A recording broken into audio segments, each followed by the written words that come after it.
အားလုံးပဲမင်္ဂလာညချမ်းလေးပါမြန်မာကိုစန်း channel ကနေပြန်လည်ကြိုဆိုပါရခင်ဗျာကျွန်တော်ဒီနေ့ညတော့စာရေးဆရာတာတီရဲ့စိတ်ဝင်စားဖွယ်ရာပရာလောကဇာတ်လမ်းတွေကိုစူးစီးပြီးတာတီပေါင်းချုပ်အပိုင်း33အနေနဲ့ဆက်လက်တင်ဆက်ပေးသွားမှာပဲဖြစ်ပါရခင်ဗျာဒီဇာတ်လမ်းလေးမစခင်ကျွန်တော်ရဲ့ channel လေးကို subscribe လုပ်ထားပြီးဘေးကခေါင်းလောင်းလေးကိုလည်းနှိပ်ထားဖို့တောင်းဆိုချင်ပါတယ်ခင်ဗျာ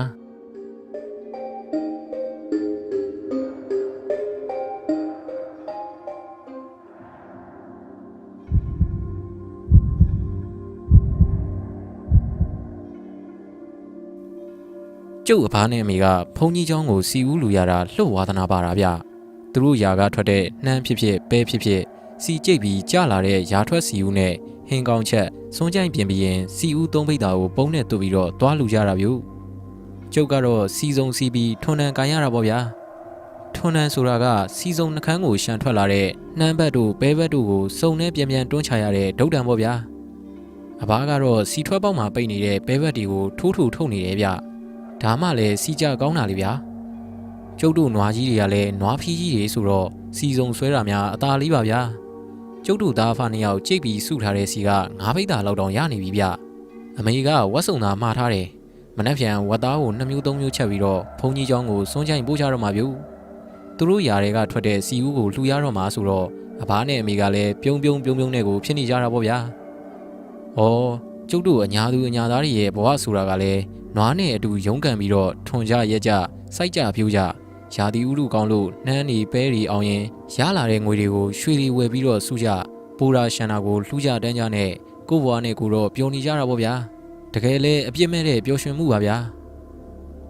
ကိုကြီးတာတွေစီကျိတ်နေရလားဗျကျိတ်စုံစီရင်ကနေကျုပ်ကလှည့်ကြည့်လိုက်တော့ကြောက်ခဲဗျနောက်မှာတန်မဏီလဲပါလာတယ်ဟာဟဲ့ကောင်ကြီးလာကွာကျုပ်ကလှမ်းခေါ်လိုက်တော့ဒီနှကောင်ကလည်းကျိတ်စုံစီကိုတန်းပြီးတော့လာကြတော့တာပေါ့ဗျာအဘနဲ့ကျုံနဲ့စီကျိတ်နေတာကိုရက်ကြည့်နေကြပြီးတော့တိတ်တော်မကြလိုက်ဘူးဗျကဲကိုကြီးတာဒီဖဲကျုပ်စီးမယ်ဟာနေပါကွာကြောက်ခဲရဖဲပါဗျာကျုပ်တလဲစီးပြီပါမယ်ကျုပ်စီကောင်းကောင်းကြိတ်တတ်ပါတယ်ဗျပြောဆိုနဲ့ဒီကောင်ကကျုပ်ကိုဆွဲချရောပြီပြောမရတဲ့အစုံတော့ကျုပ်လည်းဖဲပေးလိုက်တော့တယ်ကြောက်ခဲကကျုပ်နေရာကိုဆွေကနေတက်ထိုင်လိုက်ပြီးတော့ကျုပ်လက်ထဲကထွန်းနှံကိုလှမ်းယူတယ်ဗျဒီတော့ကျုပ်ကအဘနေရဝင်ရတာပေါ့ဗျာအဘကိုနားခိုင်းပြီးတော့စီထွက်ပေါက်မှာကျုပ်ကပဲဘက်ထိုးရတော့တာပေါ့ဗျာကျုပ်ကကိုကြီးတာတေတို့နှမ်းကျိတ်နေတယ်ထင်နေတာလက်စတက်တော့ပဲကျိတ်နေတာ哦မနစ်တုန်းကတော့နှမ်းစီဦးလှူတယ်လေကွာဒီနှစ်တော့ပဲစီဦးလှူမယ်ဆိုပြီးပဲကျိတ်တာနှမ်းအိတ်တွေလည်းရှိတယ်ကြောက်ခဲရကျုံနဲ့ကြောက်ခဲကကျိတ်စုံမှာစီကျိတ်နေကြတော့တန်မဏီကအမေးစီသွားပြီးစီထဲတဲ့နေရာမှာဝင်ကူတယ်ဗျဒီကောင်နှကောင်ကကျုပ်အိမ်ရောက်ရင်တကယ်ကိုအိမ်သားတွေလိုနေကြတာဗျမတီးတဲ့လူတွေဆိုရင်တော့ကျုပ်ညီတွေလို့ထင်ကြမှာပေါ့ဗျာတာတီဟေးတာတီဟောကျုပ်ကိုခေါ်ပြမိပြီဝိုင်းဝါကိုလှမ်းကြည့်လိုက်တော့ဗန်ဝေးကုန်းကကိုစံအေးကြီးဗျဟာလေးတန်ပြကြီးပါလားကြောက်ခဲကလူသွက်ဆိုတော့လှုပ်ကနေပြောလိုက်တာဗျကိုကြီးစံအေးလာဗျကျုပ်ကဒီမှာစီကျိတ်နေတာဒီတော့မှပဲကိုစံအေးကကျုပ်ကိုမြင်သွားပြီးတော့ဝင်လာတာဗျဟာတာတီရလဲကွာမြောက်ကိုကျိတ်ဆုံစီးခိုင်းထားရတယ်လို့ဒီမြောက်ကဘာလုပ်တတ်မှာတော့ကွာကိုစံအေးကကြောက်ခဲကိုမြင်ချင်းစားတော့တာဗျကြောက်ခဲကဘာမှပြန်မပြောပဲသွားလေးအဖီးသားနဲ့ရင်းနေတယ်ဗျဟာဟိုမှာလဲမြောက်တကောင်ပါလားအကြီးကြီးသတိထားနော်ဒီမြောက်တွေကစီလဲတောက်ရင်တောက်မှာဗျလေးစံအေးကျုပ်ကမြောက်မဟုတ်ဘူးဗျအလုပ်တွေအကုန်လုပ်တတ်တဲ့လူဗျဟေးဟုတ်လားတမဏိယမင်းကဘာတွေလုပ်တတ်လူတော့ကွာကျုပ်ကအညာသားတွေလုပ်တတ်တာဆိုရင်အကုန်လုပ်တတ်တယ်ဗျမင်းထမ်းမယ်တော့မတက်တတ်ပါဘူးတမဏိယရင်းထောင်ရှိရင်ကျုပ်တက်တတ်တယ်ဗျဟာမင်းကောင်တွေကတော့တကယ်ကောင်တွေပဲတာတီကျုပ်ကငကားစီဘောလေးတလေးကိုမီးညှိပြီးတော့ကိုစံကြီးကိုတဲလိုက်တယ်ကိုကြီးစံကြီးရေဒီကောင်နှကောင်ကကျုပ်နဲ့တွဲပြီးတော့တင်းချိုင်းကုန်းနေတဲ့ရှောက်လိုက်နေတဲ့ကောင်တွေလေဗျာပေါ်သေးသေးကောင်တွေတော့မဟုတ်ဘူးဗျမင်းထင်လို့ပါကွာဒီကောင်တွေကတရေနဲ့ပပင်းတိုးရင်ထွက်ပြေးမဲ့ကောင်တွေကွာကိုစံအေးကကြောက်ခဲမခံချင်အောင်စရောဗျတရေလောက်တော့လာမပြောနဲ့လေးရေဟိုတလောကကိုကြီးတာတီရဲ့နွားဖွေစိုးနဲ့ကဝေကြီးရဲ့တိုက်နွားနဲ့တိုက်တုံးကကျုပ်ရှိရဲ့ဗျအဲ့ဒီကဝေကြီးကိုကျုပ်ကဓာနဲ့ဝင်ပိုင်းမလို့လုပ်တာကိုကြီးတာတီကအင်းနဲ့ပြစ်လိုက်လို့ပေါ့ဗျာမဟုတ်ရင်တော့အဲ့ဒီကဝေကျုပ်လက်နဲ့သေးတယ်ဗျ ဟုတ်မှလေကြွားပါကြောက်ခဲရကိုစံကြီးကတော့ကြောက်ခဲပြောတာကိုသဘောကျပြီးရီတော့တာဗျဒါနဲ့နေပါဦးကိုကြီးစံရဲ့ကိုကြီးစံကြီးကျုပ်စီကိုလာတာကိစ္စရှိလို့လားဟုတ်သားပဲလာရင်ကိစ္စကိုမေးနေတာဟိငါမင်းစီကိုလာတာစာလာပေးတာကွရော့ဒီမှာစာဟုတ်လားကိုကြီးစံကြီးကျုပ်စီကိုဘယ်သူမှစာမရေးဘူးပါဘူးဗျာအားကြီးကအညိုလေးပြူကျုပ်ကကိုကြီးစံကြီးလက်ထဲကစာအိတ်လေးကိုလှမ်းပြီးတော့ယူလိုက်တယ်စာအိတ်ကအညိုလေးဗျလက်ရေးကလည်းဝိုင်းဆက်နေတာပြူဖုန်ကြီးကျောင်းထွက်တွေရေးတဲ့လက်ရေးမျိုးဗျစာအိတ်ပေါ်မှာမောင်တာတီထနောင်းကုန်းရွာကိုပေးပြပါဆိုပြီးတော့ရေးထားတယ်စာကညားကကားနဲ့ပါလာတာတာတီကားဆရာကိုစံကငါ့အဘကိုလာပေးသွားတာဘိုးလူပေကိုယ်တိုင်ကားဂိတ်ကိုလာပြီးတော့ကိုစံကိုပေးသွားတာတဲ့ဟုတ်လားကိုစံကဘိုးလူပေကိုတီးလို့လားဗျဟက်ကောင်ရဘိုးလူပေကိုငါတို့တရွာလုံးတီးတယ်လေကွာဘိုးလူပေလာတိုင်းကိုစံမောင်းတဲ့ကားနဲ့လာတာကြည့်ပဲလေကျုပ်လည်းစာဟိတ်ကိုဖောက်ပြီးတော့အထဲကစာကိုချက်ချင်းပဲဖတ်တော့တယ်တို့မောင်တာတီတီးစီရန်ဆရာကြီးစာရေးလိုက်ပါသည်အလွန်အရေးကြီးသောကိစ္စတစ်ခုပေါ်လာသဖြင့်ဆရာတို့ခီးထွက်ရပါမည်ထိုခီးတွင်မောင်တာတီကိုပါလိုက်ပါစီလိုပါသည်မောင်တာတီလိုက်ပါမည်ဆိုပါက3ရက်အတွင်းမြို့ကိုအရောက်လာပါတောင်ပိုင်းကအောင်တော်မူဘုန်းကြီးကျောင်းမှာတဲပါသည်ဆရာကြီးဘိုးလူပေကိုစံအေးပြန်သွားပြီးတော့ကြောက်ခဲနဲ့တံမဏီကမပြန်သေးဘူးဗျကျုပ်တို့တွေစီချိတ်လူပြီးတော့အမေချက်ထားတဲ့ဝတ်တနီချက်နဲ့ထမင်းစားကြသေးတာပေါ့ဗျာပြီးတော့မှအေးစီပြန်သွားကြတယ်ကျုပ်ကတော့နောက်တရက်မှာအဘနဲ့အမေကိုလှုပ်เสียရှိတာတွေလှုပ်ပေးလိုက်သေးတယ်ဗျပြီးတော့မှပဲနောက်နေ့မနက်စောစောကားနဲ့မြို့ကိုလိုက်ခဲ့တယ်ကျုပ်တို့ထနောင်းကုန်းကမြို့ကိုထွက်တဲ့ကမရှိဘူးလေဗျာဗန်ပွေးကုန်းကိုမနက်အစောကြီးသွားပြီးတော့စီးရတာဗျဟဲ့တာတီမြို့သွားမလို့လားနင့်အဘနဲ့အမေရောနေကောင်းကြရဲ့လားဒီနေ့ဘလို့တော့ပဲရရဲ့လားတာတီကဆရာကြီးဖြစ်နေပြီဟေ့မင်းရဲ့နွားဘွေစိုးသေးသွားတာစိတ်မကောင်းလိုက်တာကွာနင့်မလဲလှရင်မရှိကြတဲ့ကဒိုးရွာကိုတိတ်မလာတော့နော်တာတီဗန်ပွေးကုန်းသားတွေကကျုပ်ကိုမသိတဲ့လူမှမရှိတာဗျာကျုပ်ကိုတွေ့တာနဲ့မျိုးစုံအောင်ပြောတော့တာဗျရွာလန်းဆိုတော့ကျန်းတာပေါ့ဗျာဒုံတိုင်းနဲ့မြည်ပြီးဘယ်ရိမ့်ညာရိမ့်နဲ့မောင်းနေတဲ့ကားဆရာကိုစံရဲ့ကားအဟောင်းကြီးကမြို့ကိုရောက်တာနဲ့အားလုံးပဲကားပေါ်ကဆင်းပြီးကိုလန်းကိုသွားကြရတော့တာပေါ့ဗျာကျုပ်ကတော့မြို့တောင်ပိုင်းကအောင်တော်မူကျောင်းကိုထွက်လာခဲ့တယ်အောင်တော်မူကျောင်းဝင်းကတော်တော်လေးကိုကျဲတာဗျကျုပ်ကပထမဆုံးတွေ့တဲ့ဦးစင်းတစ်ပါးကိုမေးလိုက်တယ်ဦးပစင်ဒီကျောင်းမှာတဲနေကြတဲ့ဆရာကြီး2ယောက်ကိုသိသလားဖေ။ဩတယောက်ကရောင်တုံးနဲ့ထင်တယ်။ဟုတ်တယ်ဖေဟုတ်တယ်။ဒီတဲ့သွားအောင်တော်မူစီရီလေးကိုတွေ့လိမ့်မယ်။အဲ့ဒီစီရီရဲ့တောင်ဘက်ကကျောင်းလေးထဲမှာတဲကြတယ်။တစ်သားကျောင်းမဟုတ်ဘူးနော်။အုတ်ကျောင်းလေးမှာမှန်ပါဖေ။ဦးပစင်လမ်းညွန်တဲ့အတိုင်းကျုပ်ကရှောက်လာတယ်။အောင်တော်မူစီရီလို့ရေးထားတဲ့မုတ်ဦးအောက်ကနေကျုပ်ကဝင်လိုက်ပြီးတော့ထုံးသင်္ကန်းဖြူဖြူလေးကတ်ထားတဲ့9000ပြည်စီရီကိုထိုင်ပြီးတော့ရှင်းခိုးတယ်အခုသွားမဲ့ခရီးမှာချောချောမွေ့မွေ့ရှိပါစေဆိုပြီးကျုပ်ကဆူတောင်းလိုက်သေးတယ်ဗျပြီးတော့မှပဲဇီရီရဲ့တောင်ဘက်ကဆင်းပြီးတော့အုတ်ချောင်းလေးကိုရှာလိုက်တယ်ဟောတွေ့ပြီဗျအုတ်ချောင်းလေးကတိတ်မကြီးပေမဲ့နှစ်ထပ်ချောင်းလေးဗျကျုပ်ကအုတ်လီကအတိုင်းချောင်းပေါ်ကိုတက်လိုက်တယ်ဟောမောင်တာတီရောက်ပြီလားကွကျုပ်ကမောင်တာတီလာနိုင်မလားလို့တွေးနေတာကွဘယ်နေလိမ့်မလို့ဆရာကြီးရဲ့ဆရာကြီးစီကနေစာရောက်လာကြတဲ့ကကျုပ်ကချက်ချင်းပြေးလာခြင်းနေတာဗျတာဓုကွယ်တာဓုဒါနဲ့အခုလာတာဆရာကြီးတယောက်တည်းမဟုတ်ဘူးလားကျုပ်ကဆရာကြီးဘိုးလူပေကိုမေးလိုက်တယ်ဗျဆရာတယောက်ပါသေးတယ်မောင်တာတရဲ့အခုဖျားကန်းထဲမှာဗလီစိတ်နေတယ်ခဏနေရင်ထွက်လာပါလိမ့်မယ်ကျုပ်နဲ့ဘိုးလူပေကစကားဆက်ပြောနေကြတယ်ဘိုးလူပေကကျုပ်မိဘတွေကိုတာချောင်းမာချောင်းမေးတယ်ဗျဗန်ပွေးကုန်းကဘိုးဆံမောင်တို့တရင်လည်းမေးတယ်ပြီးတော့သူသိတဲ့တခြားလူတွေအကြောင်းလည်းမေးတာပေါ့ဗျာကျုပ်တို့တွေစကားပြောကောင်းနေတော့မှပဲဘိုးလူပေနဲ့ပါလာတဲ့ဆရာကဖျားကန်းထဲကနေထွက်လာတယ်ဗျဟောမောင်တာဒီဆရာကြီးကိုဂါရဝပြုလိုက်ပါဦးဘိုးလူပေကအဲ့ဒီလိုပြောတော့ကျုပ်ကဂါရဝပြုဖို့နောက်ကိုလှည့်လိုက်တယ်ဗျဟာကျုပ်အံ့ဟောလိုက်တာဗျာကျုပ်မျက်စိကိုတော့မယုံနိုင်အောင်ဖြစ်သွားခဲ့ရတာဗျဆရာကြီးဆိုင်းတော်ဖကျုပ်ကိုပြုံးကြီးကြည့်နေတဲ့ကျုပ်ဆရာကြီးဆိုင်းတော်ဖကိုချက်ချင်းပဲကျုပ်ကကြောတာပေါ့ဗျာမောင်တာဒီကနည်းနည်းလေးထွားလာတာကလွဲလို့အရင်တိုင်းပဲကွမောင်တာဒီရဲ့မျက်လုံးတွေမှာရဲရင်တဲ့အယောင်တွေကိုအရင်တိုင်းပဲတွေ့နေရတယ်ကွကျုပ်ကလည်းကျုပ်သိကျင်တဲ့အကြောင်းကိုမေးလိုက်တယ်ဗျ ဆရာကြီးဒေါက်တာဦးမင်းအောင်နဲ့ရောတွေ့ဖြစ်သေးလားဆရာဆရာကြီးဒေါက်တာမင်းအောင်ကနိုင်ငံခြားကိုအပြီးထွက်သွားတာကွနိုင်ငံခြားတိုင်းပြည်တွေမှာပဲကဝီတွေကိုလိုက်ပြီးတော့နှိမ်နှင်းနေတာကွကျုပ်မျက်လုံးတွေဝေသွားတယ်ဗျာ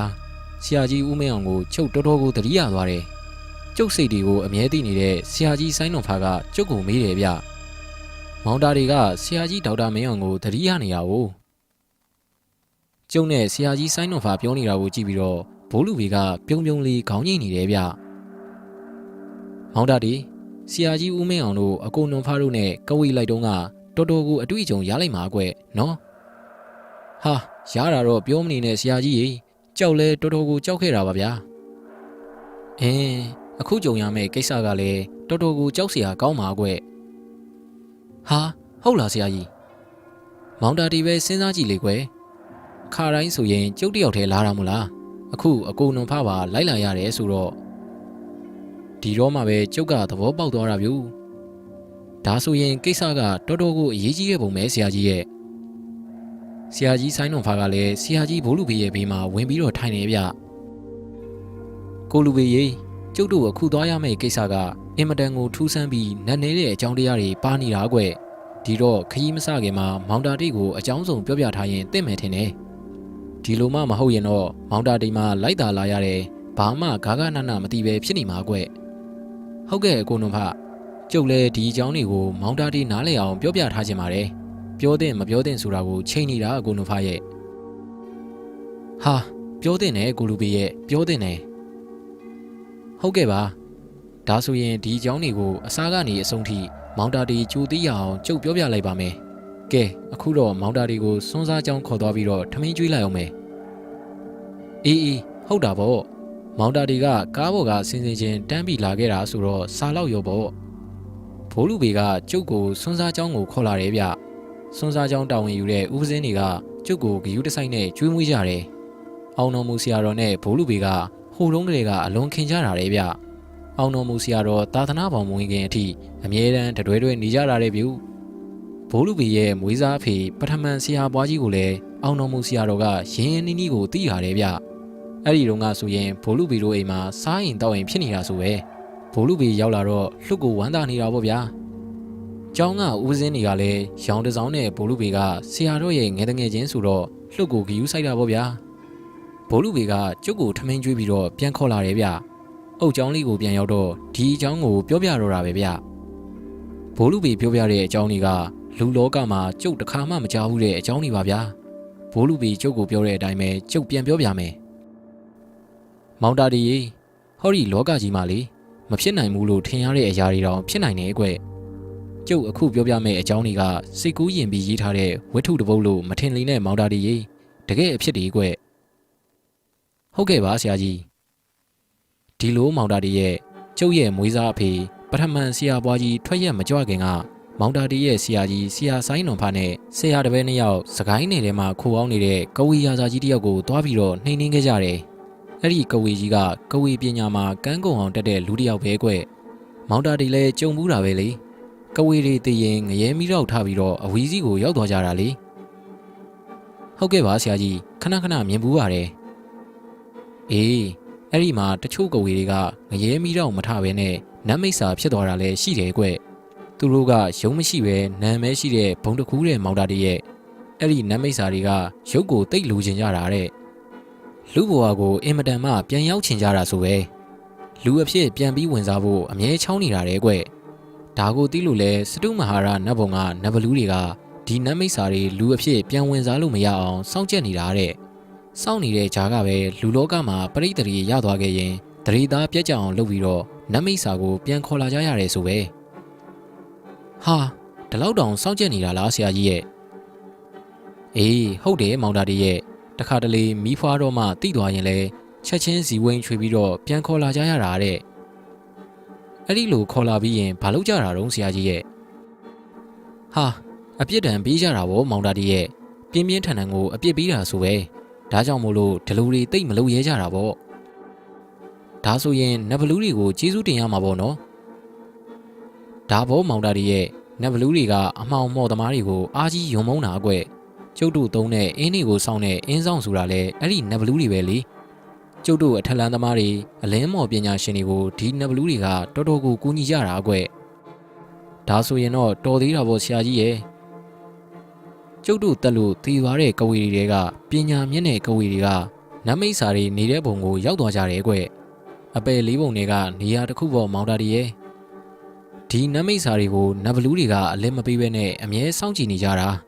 အခုကျုပ်ပြောမယ့်အကြောင်းအရာကနဘလူးတွေစောင့်ကြက်နေတဲ့ဂျာကကိုဖြစ်သွားတဲ့အဖြစ်တစ်ခုပေါ်မောင်းတာတွေရဲ့ဒီဇလန်းကိုပြောပြရမယ်ဆိုရင်တော့စောစောကပြောခဲ့တဲ့စကားကိုပဲပြန်ကောက်ရအောင်ပဲကွကျုပ်ရဲ့အဖေဆရာပွားကြီးနဲ့အကုန်လုံးဖားတို့တွားပြီးနှိမ်နှင်းခဲ့ကြတဲ့ကဝေကြီးရဲ့နာမည်ကမိုးညိုတယ်ကွကဝေရာဇာကြီးမိုးညိုကငရဲမိတော့မထဘဲနဲ့နတ်မိတ်စာတွေနေတဲ့အပေပုံကိုရောက်သွားတယ်သူလည်းတခြားနတ်မိတ်စာတွေလိုပဲလူဘဝကိုပြန်ရောက်ဖို့အမြဲကြံစီနေတာပေါ့ကွသူတို့အကုသူတွေနဲ့ဆိုရင်လူဘဝကိုပြန်ရောက်ဖို့ကဘယ်လွယ်မှာတော့ဆရာကြီးရဲ့ဟာဟုတ်တာပေါ့မောင်တာဒီရဲ့ဒီကောင်ကြီးလူပြန်ဖြစ်ဖို့ဆိုတာအဝေးကြီးပဲကွဒါကြောင့်လဲလူပြန်ဖြစ်ဖို့နီးမျိုးစုံနဲ့ကြံကြတာပေါ့ကွသူတို့တက်ထားတဲ့ပညာတွေကိုသုံးပြီးတော့နီးမျိုးစုံနဲ့လောက်ကြတာပေါ့မောင်တာဒီရဲ့ဒီကဝေတွေကမချိမဆန့်တီးပြီးတော့မိစ္ဆာဖြစ်နေတာတော့သူတို့ရဲ့အတက်တွေကိုမစွန့်ကြသေးဘူးနော်ဆရာကြီးဟာဘယ်စွန့်လိုက်မလို့ကွအဝီးစီငရဲကိုမရောက်မချင်းဘယ်တော့မှမစွန့်ကြဘူးကွအဲ့ဒီအထဲမှာအခုပြောမဲ့ကဝေကြီးမိုးညိုကတော့အဆိုးဆုံးပဲမောင်တာဒီရဲ့ဟုတ်လားဆရာကြီးရဲ့ကဝေကြီးမိုးညိုကဘာရီများလုံးလူတော့မြနတ်မိတ်စာဘုံကိုရောက်သွားတဲ့မိုးညိုကလူလောကမှာလူပြန်ဖြစ်ပြီးတော့သူတက်ခဲ့တဲ့ပညာတွေကိုလည်းအပြည့်ပြန်ရခြင်းနဲ့ကွဟာတော်တော်အကြံကြီးတဲ့ကဝေပါလားဆရာကြီးရဲ့ဟုတ်ပါကွဒါပေမဲ့သူဖြစ်ချင်တဲ့ရည်ရွယ်ချက်ကိုဖြစ်ရဖို့ကမိုးညိုအတွက်လွယ်လွယ်ကူကူတော့မဟုတ်ဘူးကွအချိန်ကြီးအကြာကြီးယူပြီးတော့အားထုတ်ခဲ့ရတာနေပါအောင်ဆရာကြီးရဲ့ကျုပ်နားမလည်လို့တခုမေးပြရစီမေးလေမောင်တာဒီဘာမေးချင်လို့တော့ဒီကဝေတွေကတည်ပြီးတော့နတ်မိတ်စာဖြစ်သွားတဲ့အချိန်မှာသူတို့ရဲ့ပညာတွေသူတို့စီမှာရှိသေးလို့လားဆရာကြီးရဲ့ဟာရှိတာပေါ့မောင်တာဒီရဲ့ဒီကောင်တွေရဲ့ရုပ်ကတည်သွားပေမဲ့ရုပ်ဘွားတစ်ခုနဲ့နတ်မိတ်စာဘုံကိုရောက်သွားတာကွဘဝတစ်ခုကိုပြောင်းသွားတာမဟုတ်ဘူးလေဘုံတစ်ခုပဲပြောင်းသွားတာဩဒါဆိုရင်ကဝေကြီးမိုးညိုရဲ့အမောင်မော်ပညာတွေကသူ့စီမှာအကုန်ရှိနေတာပေါ့ဟုတ်လားဆရာကြီးအေးဟုတ်တယ်မောင်တာဒီရဲ့ဒါပေမဲ့သူတို့လုပ်ခဲ့တဲ့အကုသိုလ်တွေကသူတို့ကိုလူပြန်ဖြစ်ခွင့်ဘယ်ပြီးမှတော့ကွယ်ဒါကြောင့်လေဒီကောင်တွေကနီးမျိုးစုံသုံးပြီးတော့လူလောကကိုပြန်ရောက်အောင်ကြိုးစားကြတာပေါ့မောင်တာဒီရဲ့ပထမဆုံးမိုးညိုကဘာလုပ်လဲဆိုတော့သူ့ရဲ့တပည့်တွေကိုသူနတ်မိတ်စာဖြစ်သွားတယ်ဆိုတာမပြောဘဲနဲ့အလွန်အစွမ်းထက်တဲ့ကဝေနတ်ကြီးဖြစ်နေတယ်လို့အိမ်မက်ပေးတာကွအိမ်မက်ထဲမှာလည်းသူ့ကိုယ်သူအလွန်ခံရတဲ့နတ်တစ်ပါးအသွင်ဆောင်ပြီးတော့တကိုးတွေပြတာတယ်ကွဒီမှာတည်းမဲ့သူ့တပည့်တွေကဝမ်းမြောက်ဝမ်းသာဖြစ်ကြတာပေါ့ကွသူတို့ဆရာကဝေရာဇာကြီးမိုးညိုကကဝေနတ်ကြီးဖြစ်ပြီးတော့သူတို့ကိုစောင့်ရှောက်နေတယ်လို့လည်းယုံသွားကြတာမောင်တာဒီရဲ့နတ်မိတ်စာကလည်းဒီအိမ်မက်ကိုတပည့်တစ်ယောက်စီကိုပေးတာဆိုပဲဒီမှာတင်မဲ့အနေနဲ့အရက်ရက်မှာရှိတဲ့မိုးညိုရဲ့တပည့်တွေကစကိုင်းဘက်ကမိုးညိုတည်ခဲ့တဲ့ရွာမှာစုဝေးပြီးတော့အစည်းအဝေးလုပ်ကြတယ်တဲ့ကွအဲ့ဒီမှာပဲကဝေနတ်ကြီးဖြစ်သွားတဲ့သူတို့ရဲ့ဆရာကြီးကိုပူဇော်ပါသားကြတင်ကြမြောက်ကြပင်းကြတာပေါ့ကွဒီမှာတင်မဲ့နတ်မိတ်စာမိုးညိုကသူ့တပည့်ကျော်ဟန်ဆိုတဲ့ကဝေတယောက်ကိုဝင်ပူးပြီးတော့ဒီအစီအစဉ်ကိုချတော့တာတဲ့ဟိသူ့တပည့်တွေကလည်းသူတို့ဆရာကြီးကိုတကယ်ပဲနတ်ကြီးဖြစ်နေတယ်ထင်ပြီးတော့သူတို့ဆရာကြီးခိုင်းတဲ့အတိုင်းလုပ်ကြဖို့သဘောတူကြတယ်ဆိုပဲနတ်မိတ်စာကြီးမိုးညိုကသူ့တပည့်တွေကိုဘာခိုင်းနေဆိုတာကျုပ်ကသိကျင်သွားတာပြူဒါပေမဲ့ဘိုလ်လူပေကိုဖျက်ပြီးတော့မမေးရဘူးလေဗျာဒီတော့ဘိုလ်လူပေပြောပြတာကိုပဲကျုပ်ကနားထောင်ရတော့တာပေါ့ဗျာဒီလိုမောင်တာတည်းရဲ့မြေလက်ဘက်မှာကန်ချိုင်းဆိုတဲ့ရွာလေးတစ်ရွာရှိတယ်ကွအဲ့ဒီရွာမှာမောင်စိန်နဲ့မိပန်းလို့ခေါ်တဲ့လင်မယားနှစ်ယောက်ရှိတယ်မောင်စိန်တို့မိပန်းတို့ကကန်ချိုင်းဇာတိမဟုတ်ကြဘူးတဲ့တခြားရက်ကနေပြောင်းလာတာဆိုပဲကန်ချိုင်းကိုရောက်တော့ကျုံရကြပန်းလောက်ကင်စားကြရတာတဲ့ကွမောင်စိန်ကရာထုံငားရင်လဲထွန်ပေးလိုက်တာပဲတဲ့နှံကျဲပဲကျဲငားရင်လဲကျဲပေးလိုက်တာပဲတဲ့ပေါင်းနှုတ်ငားရင်လဲလင်မယားနှစ်ယောက်လိုက်ပြီးတော့နှုတ်ကြတယ်ဆိုပဲတစ်ခုတ်ဝါခုတ်ငားရင်လဲလိုက်ခုတ်တာပဲကွ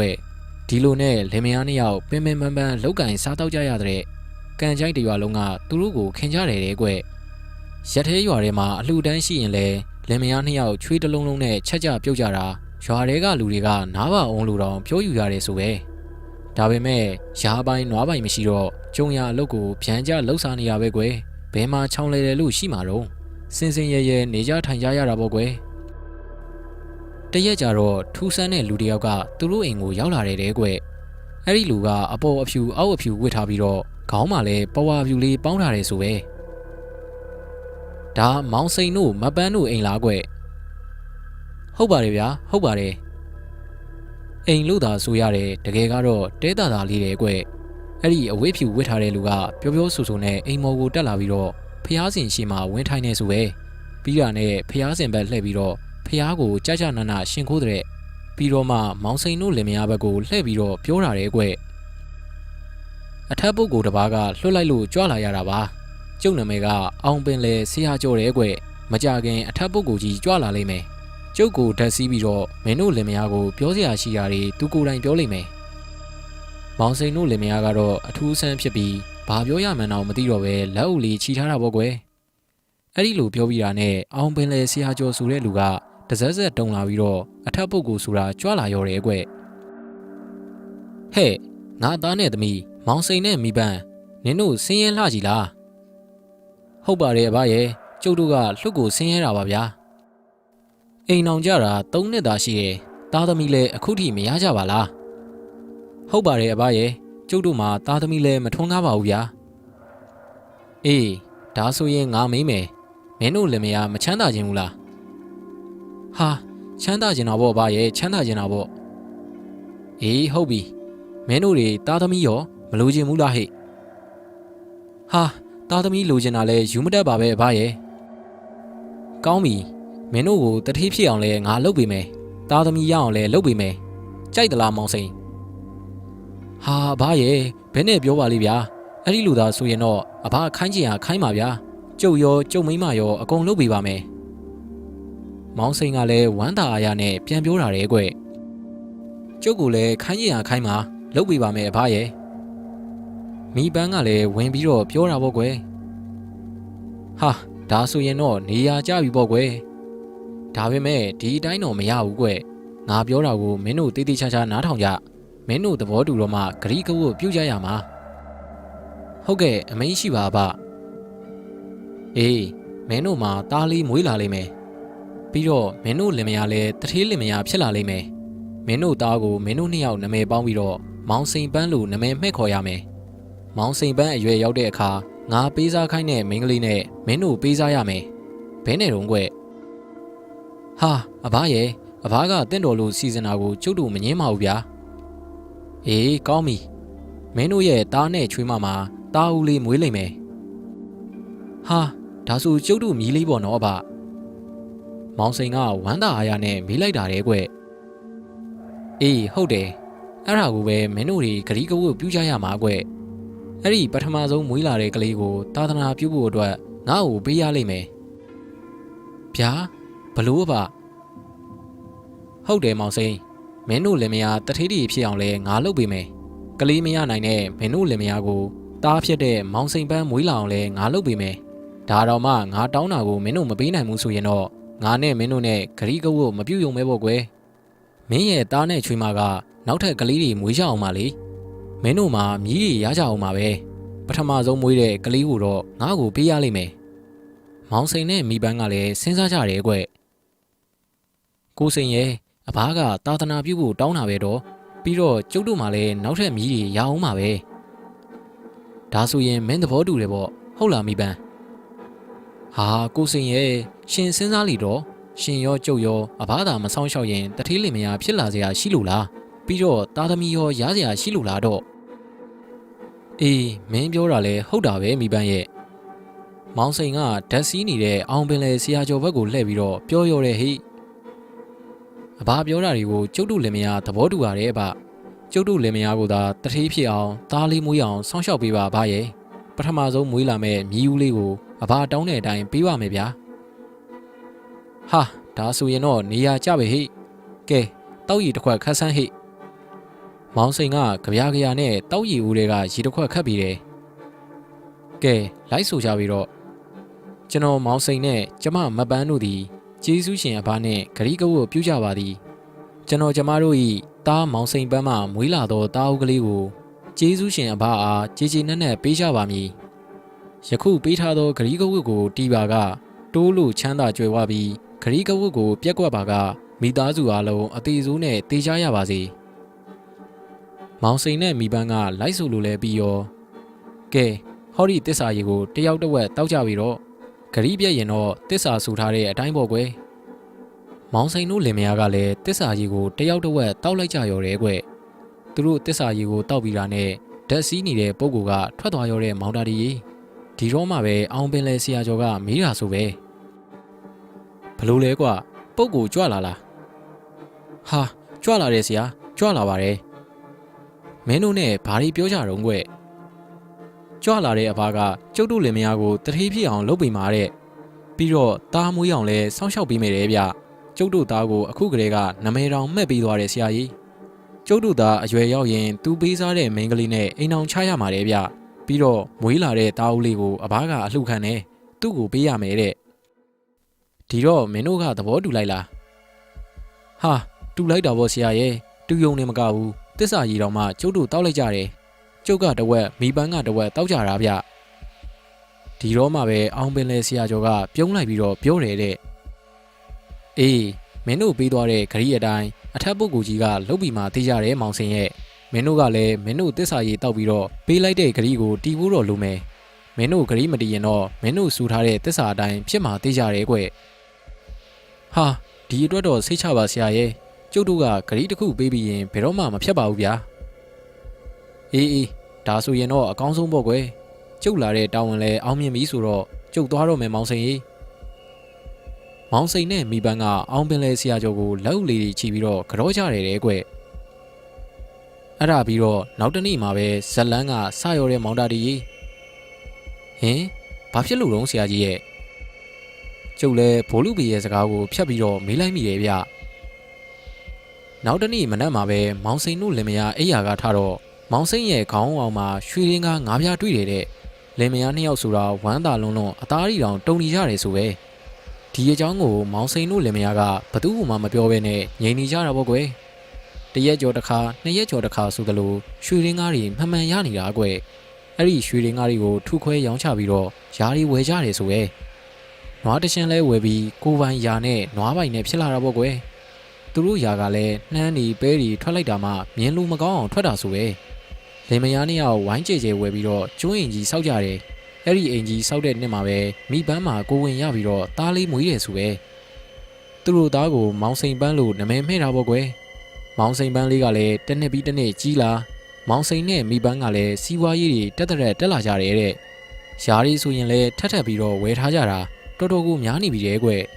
ကန်ချိုင်းကလူချမ်းသာစီရင်ကိုတော့မောင်စိန်တို့ကဝင်သွားတာတဲ့မောင်တာတီဟာဒါဆိုရင်သူတို့နဲ့ခရီးကိုဝတ်ပြုထားတဲ့ပုံကသူတို့ကိုတကယ်စောင့်ရှောက်တာဗောဆရာကြီးရဲ့ဒါဗောကွစောင့်ရှောက်လို့ဒလို့ဖြစ်လာကြတာဗောအေးအဲ့ဒီပုံကကန်ချိုင်းမှာမောင်စိန်တို့လင်မယားကိုစောင့်ရှောက်ပေးနေတဲ့အချိန်မှာပဲကန်ချိုင်းနားကမြို့လေးမှာတခြားလင်မယားနှစ်ယောက်ကိုလည်းတပြိုင်နက်စောင့်ရှောက်ပေးနေတာကွမြို့လေးရဲ့နာမည်ကိုတော့ကျုပ်မပြောလို့ဘူးကွဘာဖြစ်လို့လဲဆိုတော့ဒီလူတွေကတက်ရှိထင်ရှားရှိနေကြတာလေကွဟုတ်တာဗောဆရာကြီးရဲ့အေးအဲ့ဒီမျိုးလေးရဲ့မျိုးစုံရက်ွက်လေးမှာလင်ကစိုက်ကားနှင်းပြီးတော့မယားကပဲပြုတ်ရောင်းရတဲ့ကိုလှနဲ့မလေးဆိုတဲ့လင်မယားနှစ်ယောက်ရှိရဲ့ကွအိမ်အောင်ကြတာ9နှစ်ပဲရှိပေမဲ့သားသမီးလည်းမမွေးပင်ပင်ပန်းပန်းဆင်းဆင်းရဲရဲလဲလောက်ကင်စားကြရတယ်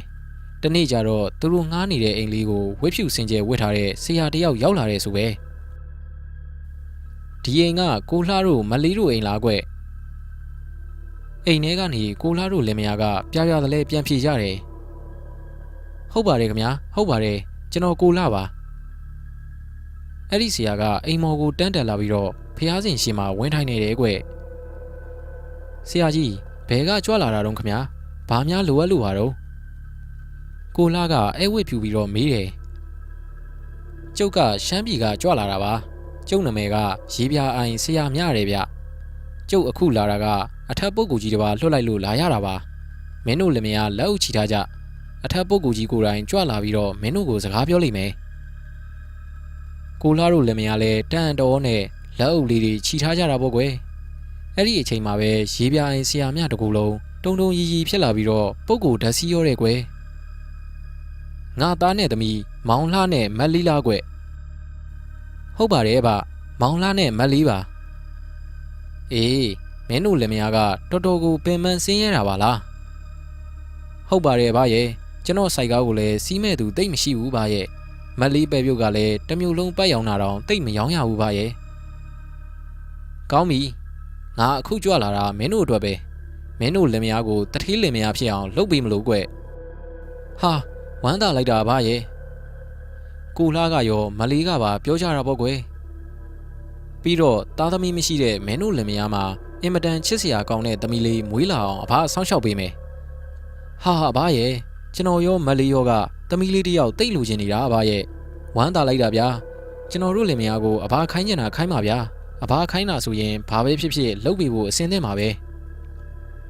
အေးဒါဆိုရင်တော့နေရာကျပြီပေါ့ကွယ်ဒီလိုကွယ်မောင်လာရဲ့မင်းတို့သမီးလေးအရွယ်ရောက်လာတဲ့အခါကျရင်ငါစီမံနဲ့ယောက်ျားလေးနဲ့အိမ်အောင်ချထားပေးရမယ်ဘဲနဲ့တော့ကွယ်ဟာအဘရဲ့ကျွန်တော်တို့အပေါ်မှာဒီလောက်စောင့်ရှောက်တဲ့အဘစီမံတာကိုကျွန်တော်တို့ကသဘောမတူစရာမရှိပါဘူးဗျာကဲဒါဆိုရင်တော့နေရာကျပြီပေါ့ကွယ်ဒါနဲ့တခုတော့ပြောရအောင်မယ်ကွယ်မင်းတို့မွေးလာမဲ့သမီးလေးကိုအခုကလေးကငါနာမည်ပေးခဲ့မယ်ဒီနာမည်ကိုပဲမှဲ့ကြရမယ်တခြားနာမည်မမှဲ့ရဘူးဟုတ်ကဲ့ပါအဘပေးပါအဘပေးတဲ့နာမည်ကိုကျွန်တော်တို့မှဲ့ပါမယ်အေးမင်းတို့အဖေမေနှစ်ယောက်စလုံးရဲ့နာမည်ပါအောင်လို့လှလေးစိန်လို့မှဲ့ရမယ်ကွဟာကောင်းလိုက်တဲ့နာမည်လေးအဘရဲ့ကျွန်တော်တော့အခုကလေးကတော့သမီးလေးကိုချစ်နေမိပါပြီဗျာအေးမင်းတို့နဲ့ဂရီးကိုပြုဖို့တခုကြံသေးတယ်ကွဗျာဘာများတော့ပါရဲ့အမိန့်ရှိပါဗျာမင်းတို့သမီးလေးလှလေးစိန်ကအရွယ်ရောက်လို့ငါနေရာချပြီးတဲ့သူနဲ့အိမ်အောင်ပြုတ်ပြီးသွားရင်မင်းတို့မြည်ဦးလေးရလိမ့်မယ်အဲ့ဒီမြည်ဦးလေးကိုသာသနာပြုဖို့အတွက်ငါ့ကိုပေးရလိမ့်မယ်ဗျာဘလို့ပါရဲ့အေးတဲ့ပြောမယ်ကွယ်မင်းသမီးနဲ့တမတ်ရတဲ့ပထမဆုံးကလေးကိုငါခေါ်သွားမယ်အဲ့ဒါကိုမင်းတို့အခုကလေးကသဘောတူရမယ်ဒါမှမင်းတို့ကိုတထေးလင်မယားဖြစ်အောင်လုပ်ပြီးမာရီကလေးရအောင်လုပ်ပြီးမာရီကိုငါဘက်ကလုပ်ပြီးမာမင်းတို့စဉ်းစားကြည့်လေမင်းတို့သမီးနဲ့တမတ်ကနောက်ထပ်ကလေးတွေမွေးအောင်မှာပဲမင်းတို့မှာမြည်တွေရကြအောင်မှာပဲလေပထမဆုံးကလေးကိုတော့ငါ့ကိုပေးရလိမ့်မယ်ကိုလှနဲ့မလေးကခဏတော့တွေးဝေသွားတယ်ခဏနေတော့ကိုလှကပြောတယ်မလေးရဲ့ငါတို့မှာနောက်ထပ်မြည်တွေရအောင်မှာပဲကွာအဘတောင်းတဲ့အတိုင်းမြည်ဦးလေးကိုပေးလိုက်ပါပြီးတော့အဘကသာသနာပြုဖို့တောင်းတာပဲအေးပါတော့ဒါဆိုရင်လေကျမလည်းသဘောတူပါတယ်ဟာဒါဆိုရင်တော့နေရာကျပြီဟိကဲမောင်လှတောက်ရည်တစ်ခွက်ခက်ခဲ့ကွယ်မောင်လှကတောက်ရည်တစ်ခွက်ကြပြားခတ်ပြီးတော့ဓာတ်စီးနေတဲ့ရေပြားအိုင်ဆရာမရဲ့ရှေ့မှာချပေးလိုက်တယ်ကဲလိုက်ဆိုကြကျွန်တော်ကျမတို့သည်တစ္ဆာဆို၍ဂရီးကုတ်ကိုပြုကြပါသည်အဘဆောင်လျှောက်သဖြင့်ရရှိလာသောစီးစိမ်ဥစ္စာများကိုလက်ခံရယူပါမည်တမီလေးလှလေးစိမ်ကိုလည်းရယူပါမည်တမီကလေးအိမ်အောင်ကြ၍မွေးဖွားလာသောတာဟုကလေးကိုကျေးဇူးရှင်အဘအားပေးပါမည်ဟုဂရီးပြုပါသည်ဤတစ္ဆာမပြတ်ပါကစားထက်တဘိုးတိုးပြီးတော့ချမ်းသာပါစေအကယ်၍ဤတစ္ဆာကိုပြက်ကွက်ခဲ့ပါကဆွေစဉ်မျိုးဆက်ဘေးဆိုးရန်ဆိုးကျမဆိုးနဲ့ရင်ဆိုင်ကြရ၍အသေးဆိုးများဖြင့်တည်ကြပါစေကဲဒီရေကိုမင်းတို့လင်မယားတယောက်တစ်ဝက်တောက်လိုက်ကြတော့ကိုလှနဲ့မလေးကတစ္ဆာရေကိုတယောက်တစ်ဝက်တောက်လိုက်ကြတယ်တဲ့ကွသူတို့နှစ်ယောက်တစ္ဆာရေတောက်ပြီးတာနဲ့ဓာတ်စီးတဲ့ပုဂ္ဂိုလ်ကလည်းပြန်ကြွသွားရောတဲ့ဟိဒီတော့မှပဲရေပြားအိုင်ဆရာများကသတိပြန်ရလာပြီးတော့ကဲဘလူတုံးကိုလှပုဂ္ဂိုလ်ကြီးကြွလာလားဟာကြွလာတဲ့ဆရာကြီးကျွန်တော်တို့လင်မယားကိုတထေးဖြစ်အောင်လုပ်ပြီးမာတယ်ဗျပြီးတော့တမီလေးရအောင်လည်းလုပ်ပြီးမာတယ်ဗျကျွန်တော်တို့နဲ့အဘနဲ့ဂရီးကုတ်တခုပြုတ်ကြရတယ်ကောင်းပြီကိုလှကောင်းပြီဒီအကြောင်းမပြောနဲ့တော့ဒါကမင်းတို့ရဲ့လှုပ်ဝက်ချက်ပဲကဲအားလုံးနေရာကျပြီဆိုရင်တော့ကျုပ်လဲသွားတော့မယ်ရေပြားရင်ဆရာများလည်းပြန်ပြီးတော့ထွက်သွားရတဲ့မောင်တာဒီအဲ့ဒီနေ့ကစပြီးတော့ရီလိုက်ရင်3ရက်မြောက်တဲ့နေ့ကစပြီးမနက်မိုးလင်းတာနဲ့မောင်လှရဲ့ခေါင်းအောင်မှာရွှေရင်းကား9ပြားတွေ့တယ်ဆိုပဲမောင်လှနဲ့မလေးကလည်းအဲ့ဒီကိစ္စကိုဘသူစီမှမပေါက်ကြအောင်လှုပ်ဝက်ထားပြီးတော့ရလာတဲ့ရွှေရင်း9ပြားတွေကိုမြို့ကြီးတစ်မြို့မှာသွားပြီးတော့ရောင်းနေတယ်ကွရလာတဲ့ငွေနဲ့ကုံကျောက်ဆိုင်စပြီးတော့တဲတာဆိုပဲဆိုင်စတဲကလေးကရောင်းလိုက်ရတာထမင်းအောင်စားချိန်မရှိလို့ကတုတ်ကရက်စားရတယ်ဆိုပဲမောင်တာတရဲ့ပထမဆုံးစဖွင့်တဲ့ဆိုင်လေးကနေဆိုင်ကြီးဖြစ်လာတယ်3နှစ်လောက်ကြာတော့မြို့လေကဈေးဘေးမှာတိုက်တလုံးဝယ်ပြီးအိမ်ဆိုင်ကြီးဖွင့်နိုင်သွားတဲ့ ဒီအချိန်မှာကိုလာနဲ့မလေးကုံစုံဆိုင်ဆိုတာတော်ရောမြို့ပါကြိတ်ကြိတ်တို့ဝယ်ကြရတဲ့ဆိုင်ကြီးတစ်ဆိုင်ဖြစ်သွားတာပေါ့ကွယ်အနီးနားကရွာတွေမကဘူးမောင်တာတွေရဲ့ဝေးလံတဲ့ရွာတွေကပါသူတို့ဆိုင်မှာဖောက်တယ်ယူကြတော့ဆိုင်မှာအလုပ်သမားတွေ10ယောက်လောက်ရှိတာဆိုပဲအဲ့ဒီအချိန်မှာပဲမလေးမှာကိုဝင်ရှိပြီးတော့သမီးလေးမွေးတယ်တဲ့သူတို့သမီးလေးကိုလှလေးစိန်လို့နာမည်ပေးတာပေါ့ကွယ်လူဘွားဆိုတာဘာကြတာမှတ်လို့ကွယ်ကန်ချိုင်းကမောင်စိန်တို့မိပန်းတို့ရဲ့သားလေးမောင်စိန်ပန်းရောမောင်လှနဲ့မလေးရဲ့သမီးလေးလှလေးစိန်ရောအရွယ်ရောက်လာကြတာပေါ့ဒီမှာရင်ပဲတထေးကိုစိန်တို့လင်မယားရဲ့အိမ်ကြီးစီကိုအောင်ပင်လေဆရာကျော်ကရောက်လာတယ်ဆိုပဲကိုစိန်တို့လင်မယားကရောသူတို့သားမောင်စိန်ပန်းကပါခရီးဦးကျူပြုကြတာပေါ့ကွယ်ပြီးတော့ဆရာကျော်ကိုဟင်းမျိုးစုံနဲ့ထမင်းကျွေးကြတယ်ဆိုပဲထမင်းစားတော့ပြီးတော့ဆရာကျော်ကသူလာရတဲ့ကိစ္စကိုပြောတယ်တဲ့ကဲတထေးကိုစိန်နဲ့တထေးကတော့မပန်းရီမောင်စိန်ပန်းလည်းအရွယ်ရောက်ပြီဆိုတော့ကလေးကိုအိမ်အောင်ချထားပေးဖို့အချိန်ရောက်လာပြီကွမင်းတို့ပေးခဲ့တဲ့ဂရီးကဝတ်တွေကိုရောသတိရကြတယ်မလားဟာသတိရပါပြီလားဆရာရဲ့ကျုပ်တို့အထက်ပုဂ္ဂိုလ်ကြီးနဲ့တစ္ဆာကြီးတောက်ပြီးတော့ဂရီးကိုပြုတ်ထားတာကိုဘယ်တော့မှမမေ့ပါဘူးဗျာကျုပ်တို့လည်းတားမောင်စိန်ပန်းကိုအိမ်အောင်ချပေးခြင်းလာပါပြီဆရာရဲ့အေးဒါဆိုရင်တော့မင်းတို့ဘက်ကတင့်တော်ရာလူကြီး4-5ယောက်နဲ့ဟော်ရီမြို့ကိုသွားရမယ်ကွအဲ့ဒီမြို့မှာတထေးကိုလှနဲ့မလေးဆိုတဲ့သူတွေရှိတယ်သူတို့ကဈေးဘေးမှာနှစ်ထပ်တိုက်ကြီးနဲ့နေကြပြီးတော့ကုံကြောက်ဆိုင်ကြီးဖွင့်ထားတာကွကိုလှနဲ့မလေးမှာတဝူးတဲ့သောသမီးကလေးလှလေးစိန်ဆိုတာရှိတယ်အင်မတန်ချောမောပြီးတော့အင်မတန်မှလိမ္မာရင်ကြီးတဲ့ကလေးမလေးကွအဲ့ဒီကလေးမလေးနဲ့မောင်စိန်ပန်းအတွက်သွားပြီးတော့ကြောင်းလန်းရလိမ့်မယ်ဟာဖြစ်ပါမလားဆရာရဲ့ကျုပ်တို့ချင်းကဘာအဆက်ဆက်မှမရှိတာလက်ခံပါမလားဒီအတွက်တော့မပူပါနဲ့ကျုပ်တို့စီစဉ်ထားမယ်ဟိုကလည်းခမားတို့ရောက်လာမှကြိုပြီးတော့တည်နေလိမ့်မယ်သူတို့သမီးလှလေးစိန်နဲ့မောင်စိန်ပန်းကိုနေရာချထားပေးဖို့အတွက်အစင်းသင့်ကိုစောင့်နေမှာသွားတာသွားကြပါမောင်စိန်ပန်းကိုလည်းတပါးတည်းခေါ်သွားကြရလိမ့်မယ်ပြောစရာရှိတာတွေပြောဆိုပြီးတော့အောင်ပင်လေဆရာကျော်ကပြန်ကြွသွားတယ်ကွအဲ့ဒီအချိန်မှာပဲကိုလှတို့မလီတို့တိုက်ကိုလည်းဝက်ဖြူစင်ကျဲဝတ်ထားတဲ့ရေပြားအိမ်ဆရာမြဆိုတဲ့ဆရာကရောက်သွားတယ်ကိုလှနဲ့မလေးကလည်းဆရာမြကိုဝမ်းသာအားရနဲ့ကြိုဆိုကြတာပေါ့ကွယ်ဆရာမြကိုကောင်းကောင်းမွန်မွန်အခန့်ကျွေးမွေးကြတယ်ဆရာမြကလည်းတူလာတဲ့ကိစ္စကိုပြောတယ်ကဲကိုလှနဲ့မလေးသမီးလေးလှလေးစိန်လည်းအရွယ်ရောက်ပြီကွအထက်ပုဂ္ဂိုလ်ကြီးနဲ့မင်းတို့ပြုတ်ထားကြတဲ့ဂရီးကဝတ်တွေကိုသတိရတယ်မလားဟာသတိရပါတယ်ဆရာရဲ့ကျွန်တော်တို့လည်းသမီးလေးကိုအိမ်အောင်ရသားချပေးခြင်းနေပါပြီဗျာကျွန်တော်တို့ချမ်းသာကြွယ်ဝသမျှတွေကိုအမွေဆက်ခံမဲ့သူလိုချင်နေပါပြီပြီးတော့မြီးတွေမြစ်တွေနဲ့ဘဝကိုပျော်ပျော်ကြီးနေခြင်းလာပါပြီဗျာအေးဒီလိုဂရီးတီတော့ကောင်းတာပေါ့ကွယ်မင်းတို့လည်းရှေ့အဖို့ရာမှာပို့ပြီးတော့ကြီးပွားချမ်းသာကြမှာပါကဲဒါဆိုရင်နားထောင်ကြကန်ချိုင်းရွာမှာတထေးကိုစိန်နဲ့တထေးကတော့မပန်းဆိုတာရှိတယ်ချမ်းသာလိုက်ကြတာမှကြီးကြီးကိုတက်နေတာကွသူတို့မှာတဝူးတဲ့သောသားကလေးမောင်စိန်ပန်းဆိုတာရှိတယ်အင်မတန်မှလိမ္မာရေးကြရှိတယ်ကွအဲ့ဒီတငယ်နဲ့မင်းတို့ရဲ့သမီးလေးလှလေးစိန်ကိုနေရာချပေးကြရလိမ့်မယ်အထက်ပုဂ္ဂိုလ်ကြီးတွေနဲ့ပြုတ်ထားတဲ့ဂရီးကဝတ်တွေကိုကျွန်တော်တို့ဘယ်တော့မှမမေ့ပါဘူးဆရာရဲ့ဒါပေမဲ့အခုပြောနေတဲ့သူတွေနဲ့ကျွန်တော်တို့နဲ့ကအဆက်ဆက်မှမရှိတာဒီအတွက်တော့မပူပါနဲ့ကွမကြခင်မှာပဲတငယ်လေးမောင်စိန်ပန်းကိုခေါ်ပြီးတော့ဒီကိုရောက်လာကြလိမ့်မယ်ကလေးတွေရဲ့ကြောင်းလန်းပွဲလေးအတွက်ကြိုပြီးတော့ပြင်ဆင်ထားနိုင်မှုကျုပ်ကလာပြီးတော့အကြောင်းကြားတာပါအော်ဒီလိုလားဒီအတွက်တော့စိတ်ချပါဆရာကျွန်တော်တို့ဘက်ကအစင်သင့်ပြင်ထားပါမယ်ဗျာအေးကွယ်ဒါဆိုရင်တော့နေရာကျပြီပေါ့ကျုပ်ကဒီကိစ္စကိုအသိပေးဖို့လာခဲ့တာပါအခုလိုအဆင်ပြေပြီဆိုတော့လေကျုပ်ပြန်ယုံပေါ့မောင်လှရဲ့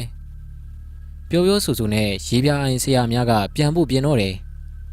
ဟာဆရာရဲ့နေပါအောင်ဗျာကျွန်တော်တို့လင်မယားရဲ့ဘဝကိုပြောင်းလဲပေးခဲ့တဲ့ဆရာကိုကျွန်တော်ကအမြဲမျှော်နေတာပါ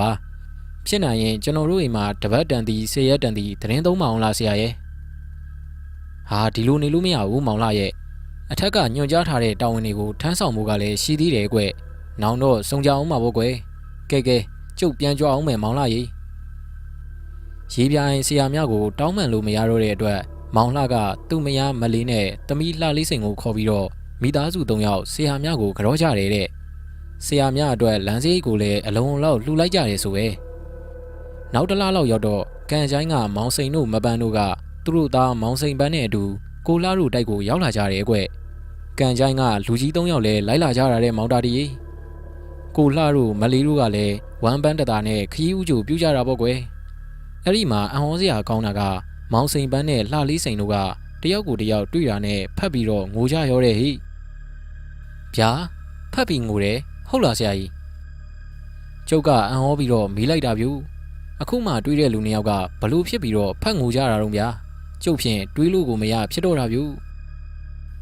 ဟုတ်တယ်မောင်တာတီရဲ့သူတို့နှစ်ယောက်ကအရင်ဘဝကအလွန်ချစ်ကြတဲ့လင်မယားဆိုပဲဒီဘဝမှာပြန်တွေ့တော့ဝမ်းသာလုံးလုံးငိုကြတာဆိုပဲအရင်ဘဝကိုချက်ချင်းပဲမှတ်မိသွားကြတာလေကွာဒီလိုမျိုးကဖြစ်နိုင်လို့လားဆရာကြီးရဲ့ဖြစ်တော့ဖြစ်နိုင်တာပေါ့ကွယ်သူတို့နှစ်ယောက်ကဇာတိတ်တရညံရလို့သာမှတ်မိတာဖြစ်မှာပေါ့ဒါဆိုရင်သူတို့မိဘတွေကတော့ဝမ်းသာကြမှာပေါ့နော်ဆရာကြီးဟာဝမ်းသာကြတာပေါ့မောင်တာတီရဲ့တယောက်နဲ့တယောက်အခုမှမြင်ဘူးကြတဲ့နှစ်ယောက်ကတယောက်ကိုတယောက်စုံမမှုမရှိဘူးဆိုရင်လူကြီးတွေကစိတ်ဆင်းရဲကြရမှာလေအခုလို့ဆိုတော့ဝမ်းသာအားရဖြစ်ကြတာပေါ့ကွယ်ဒါဆိုရင်မင်္ဂလာဆောင်ပြစ်သွားတာပေါ့နော်ဆရာကြီးဟာဆောင်လိုက်ကြတာမှလှလေးစိန်တို့ဘက်မှာတပွဲမောင်စိန်ပန်းတို့ဘက်မှာတပွဲကွယ်မင်္ဂလာဆောင်ပြီးတော့ကန်ကြိုက်မှာတလဲကိုလှတို့မလေးတို့စီမှာတလဲနေကြရတယ်တဲ့ကန်ကြိုက်ရောက်တော့လဲကိုစိန်တို့မပန်းတို့ရဲ့အလုပ်တွေကိုဝိုင်းလုပ်ကြတာပေါ့ကွယ်ကိုလှတို့အိမ်နေတော့လဲကိုလှတို့ဆိုင်ကြီးမှာဝိုင်းလုပ်ကြကန်ကြတဲ့အဲ့ဒီတော့နှစ်ဖက်မိဘတွေကလည်းသဘောကျကြတာပေါ့ကွယ်အေးဒီလိုနဲ့အိမ်အောင်သက်6လလောက်ရှိတော့လှလေးစိန်မှာကိုဝင်ရှိလာရော်တယ်ကွကိုဝင်ရင်လာလို့မွေးကန်ဒီဖွားကန်ဒီမှာလှလေးစိန်ကသူ့အမေမက်လေးစီကိုပြန်လာပေါ့ကွယ်မောင်စိန်ပန်းကလည်းလိုက်လာတာပေါ့ဒီလိုနဲ့မီးဖွားဖို့ရက်ရောက်တော့ကိုစိန်နဲ့မပန်းမှာလိုက်လာကြတယ်ဆိုပဲမြို့တဲကအရက်လက်တဲ့နှစ်ယောက်ကိုလည်းအိမ်မှာအစင်းသင်ထားရတဲ့မောင်တာတီကြီးဒါနဲ့ဘာလီမွေးတုံဆရာကြီးရဲ့ကျုပ်ကလည်းမြန်မြန်သိကျင်နေတော့မေးလိုက်မိတာဗျဘာမှမမွေးဘူးမောင်တာတီရဲ့ဗျာဘလို့ဆရာကြီးဘာမှမမွေးဘူးဟုတ်လားဟုတ်တယ်မောင်တာတီတညမှာလှလေးစိန်ကအိမ်မက်မက်တယ်အိမ်မက်ထဲမှာသူကမီးဖွားထားတယ်ကွသူတို့ငားထားတဲ့လက်သေးဝမ်းဆွဲမိမကြီးနှစ်ယောက်ကဖွားပြီးတာဆိုပဲအိမ်ရှိမှာနှစ်ဖက်မိဘတွေရောသူ့ယောက်ျားမောင်စိန်ပန်းရောကစိတ်ပူပြီးချီမကင်မိလက်မကင်မိတွေဖြစ်နေတာဆိုပဲနောက်တော့တားယောက်ျားလေးဖွားထားတယ်ကွကလေးကဖြူဖြူဖွေးဖွေးလေးနဲ့တော်တော်ကိုချစ်ဖို့ကောင်းတယ်လို့ပြောတယ်အိမ်မက်ကနေလန့်နိုးသွားတော့လှလေးစိန်ကအလန့်တကြားနဲ့မောင်စိန်ပန်းကိုနှုတ်တဲ့ကိုစိန်ပန်းကလေးရောကလေးဟင်ကလေးဟုတ်လားလှလေးစိန်ဘယ်ကကလေးတော့ကျမမွေးတဲ့ကလေးလေးရှင်သားဟာလှလေးစိန်ကလည်းမင်းမမီးမဖွားရသေးတာကလေးကဘယ်မှာရှိမှာတော့မင်းအိမ်မက်မက်နေတာဖြစ်မှာပါကွာမောင်စိန်ပန်းကအဲ့လိုပြောတော့မှလှလေးစိန်လည်းအံ့ဩသွားတယ်ဟင်ဟုတ်လားကျုပ်အိမ်မက်မက်နေရလားပြောဆိုနဲ့သူ့ဘိုက်ကိုလက်နဲ့ဆန်းကြည့်လိုက်တော့မှလှလေးစိန်ကအလံတကြားနဲ့ထပြီးငိုတော့တာတဲ့ဟိဟင်ဘာဖြစ်လို့တော့ဆရာကြီးရဲ့လှလေးစိန်လွယ်ထားတဲ့နေစိလားစီကိုဝင်ကြီးကမရှိတော့ဘူးလေကွဘိုက်ကပြားချက်နေတာဆိုပဲဗျာဒါဘလို့ဖြစ်တာတော့ဆရာကြီးရဲ့သူတို့ပေးထားတဲ့ဂရီအတိုင်းသူတို့ရဲ့မြီးဦးလေးကိုပေးလိုက်ကြရတာပေါ့ကွယ်ကလေးမွေးပြီးမှယူရမှာမဟုတ်ဘူးလားဆရာကြီးရဲ့လူဆိုတာကစိတ်ပြောင်းသွားနိုင်တယ်မောင်တာတီရဲ့ကလေးမျက်နှာလဲတွေ့ရောဘယ်မိဘကကိုကလေးကိုပြီးတော့မှလဲပြီးတော့မောင်စိန်တို့မောင်လာတို့ဂရီကိုလှုပ်ကြတဲ့ကိစ္စကိုသူတို့သားသမီးတွေဖြစ်တဲ့မောင်စိန်ပန်းနဲ့လှလေးစိန်တို့ကသိကြရတာမှမဟုတ်တာလွယ်ထားတဲ့ကိုဝင်ကပျောက်သွားတယ်ဆိုတော့မအေရောဖအေရောငိုကြတော့တာပေါ့ကွယ်ဘိုက်ထဲကကလေးကိုဘလူးပညာရီနဲ့များယူသွားကြတာတော့ဆရာကြီးရဲ့နတ်မိတ်စာတကောင်အတွက်တော့ဒီလောက်ကလေးကအသေးမွားပါမောင်တာတီရဲ့ဗျာနတ်မိတ်စာဟုတ်လားဆရာကြီးအေးလီကွယ်နတ်မိတ်စာမိုးညိုလောက်တာလီကွယ်ဗျာဒါဆိုရင်ဝက်ဖြူစင်ကျဲဝစ်ပြီးတော့ရောက်လာတဲ့အောင်ပင်လေဆရာကျော်တို့ရေပြားရင်ဆရာများတို့ဆိုတာကအထက်လန်းဆရာကြီးတွေမဟုတ်ဘူးလားဆရာကြီးရဲ့ဘယ်ကဟုတ်ရမှာတော့မောင်တာတီရဲ့အဲ့ဒါမိုးညိုရဲ့လက်ယုံတစ်ပည့်2ယောက်ပေါ်ကွဒီကောင်2ကောင်ကစက်ကျိုးနှင်းပြီးတော့ကောင်းကင်မှာတက်နေနိုင်တဲ့ကဝေရီကွဟာဒါဆိုရင်အထက်ဆရာတွေဟန်ဆောင်ပြီးတော့လာတာပေါ့ဟုတ်လားဆရာကြီးဟုတ်တာပေါ့မောင်တာတီရဲ့ဒီလိုကိစ္စတွေကတော့ကဝေရီလုံနေကြအသေးအဖွဲကိစ္စတွေပါကဝေရီရဲ့မာယာပေါ့ကွယ်ဒါဆိုရင်ဆရာကျော်တို့ဆရာများတို့ကိုဓာတ်စီးပြီးတော့ဦးစိန်တို့ဦးလှတို့နဲ့ဂရီကဝတ်တွေလုပ်ခဲ့တဲ့အထက်ပုဂ္ဂိုလ်ကြီးဆိုတာကဘသူတုံးဆရာကြီးရဲ့အဲ့ဒါနတ်မိတ်စာမိုးညိုဘောမောင်တာတီရဲ့သူ့ကိုယ်သူအထက်ပုဂ္ဂိုလ်ရောင်ဆောင်ပြီးတော့ဓာတ်စီးတာပေါ့ကွယ်ဘလို့အထက်လန်းပုဂ္ဂိုလ်ကဒီလိုအလုပ်မျိုးကိုလုံးမှာတော့မောင်တာတီရဲ့ ဒါနဲ့ဦးစိန်တို့ဦးလာတို့ကရောဘာတွေပြောကြတုံးဆရာကြီးရဲ့ပြောတယ်ကွယ်ပြောတယ်ကိုစိန်ကမျက်ရည်လေးဆန်းဆန်းနဲ့ကိုလာကိုပြောတယ်ကျုပ်မှားခဲ့တာပါကိုလာရဲ့ကျုပ်အပြစ်ပါဗျာကျုပ်တို့လည်းမယားတိတ်ဆင်းရဲလွန်းလို့ချမ်းသာခြင်းလွန်းတာနဲ့အခုလိုကြံခဲ့မိတာပါဗျာအဲ့ဒီလိုပြောပြီးတော့သူတို့အိမ်အောင်ကြကားစားကသူတို့စီကိုအောင်ပင်လေဆရာကျော်ရောက်လာတာကစပြီးအထက်ပုဂ္ဂိုလ်ကြီးနဲ့ဂရီးကဝတ်ပြုတ်ပြီးတော့တစ္ဆာရီတောက်ခဲ့ကြတာမြည်ဦးလေးပေးပါမယ်ဆိုပြီးဂရီးပေးခဲ့တာတွေကိုတခုမကြံပြောပြတယ်တဲ့ဒီတော့မှပဲကိုလှကလည်းအံ့ဩပြီးတော့သူတို့စီကိုရေပြားအိမ်ဆရာများရောက်လာပုံကစပြီးသူတို့လည်းကိုစိမ့်လိုပဲတစ္ဆာရီတောက်ခဲ့ကြတဲ့အကြောင်းမြည်ဦးလေးကိုပေးပါမယ်လို့ဂရီးပြုခဲ့တဲ့အကြောင်းတွေပြန်ပြောပြတယ်တဲ့ဒီတော့မှပဲအထက်ပုဂ္ဂိုလ်တွေကအကွက်ကြကြစီမံပြီးတော့လှုပ်ခဲ့တဲ့အကြောင်းကိုသဘောပေါက်သွားတာပေါ့ကွယ်သူတို့စိတ်ထဲမှာတော့သူတို့နဲ့တွေ့တာကအထက်ပုဂ္ဂိုလ်တွေလို့ထင်နေကြတော့မယ်ကွယ်အရက်ထဲမှာကတော့ကလေးအဖက်မတင်ဘူးလို့ပဲသတင်းလွှင့်ကြတာပေါ့လေဒါနဲ့ဒီကလေးကိုနတ်မိတ်စာကြီးကဘာလို့ဖို့လိုချင်ရတာတော့ဆရာကြီးရဲ့ကျုပ်ပြောခဲ့ပါရောလားမောင်တာတရဲ့နတ်မိတ်စာဖြစ်သွားတဲ့မိုးညိုကလူဘဝကိုပြန်လာဖို့ကြံစီတာပေါ့ကွယ်သူ့လိုကဝေကြီးတယောက်အနေနဲ့လူဘဝမှာပရိသေတွေနေရဖို့ကမဖြစ်နိုင်တော့ဘူးလေဒီတော့မျိုးဆက်20ကိုသူကစောင့်ရှောက်ပေးပြီးမှတတိယမျိုးဆက်ကိုသူယူသွားတာပေါ့ကွယ်ဒီကလေးကိုသူကဘလို့မွေးမှာတော့ဆရာကြီးရဲ့သူကတော့ဘယ်မွေးနိုင်မှာတော့ကွယ်သူ့တပည့်ကဝေမတယောက်ကမွေးမှာပေါ့ဒီကလေး9နှစ်ပြည့်ရင်အဲ့ဒီကလေးရဲ့ဝိညာဉ်နဲ့သူ့ရဲ့ဝိညာဉ်ကိုလဲတော့မှာကွယ်ဟာဒါဆိုရင်ကလေးကတည်သွားမှာပေါ့ဆရာကြီးရဲ့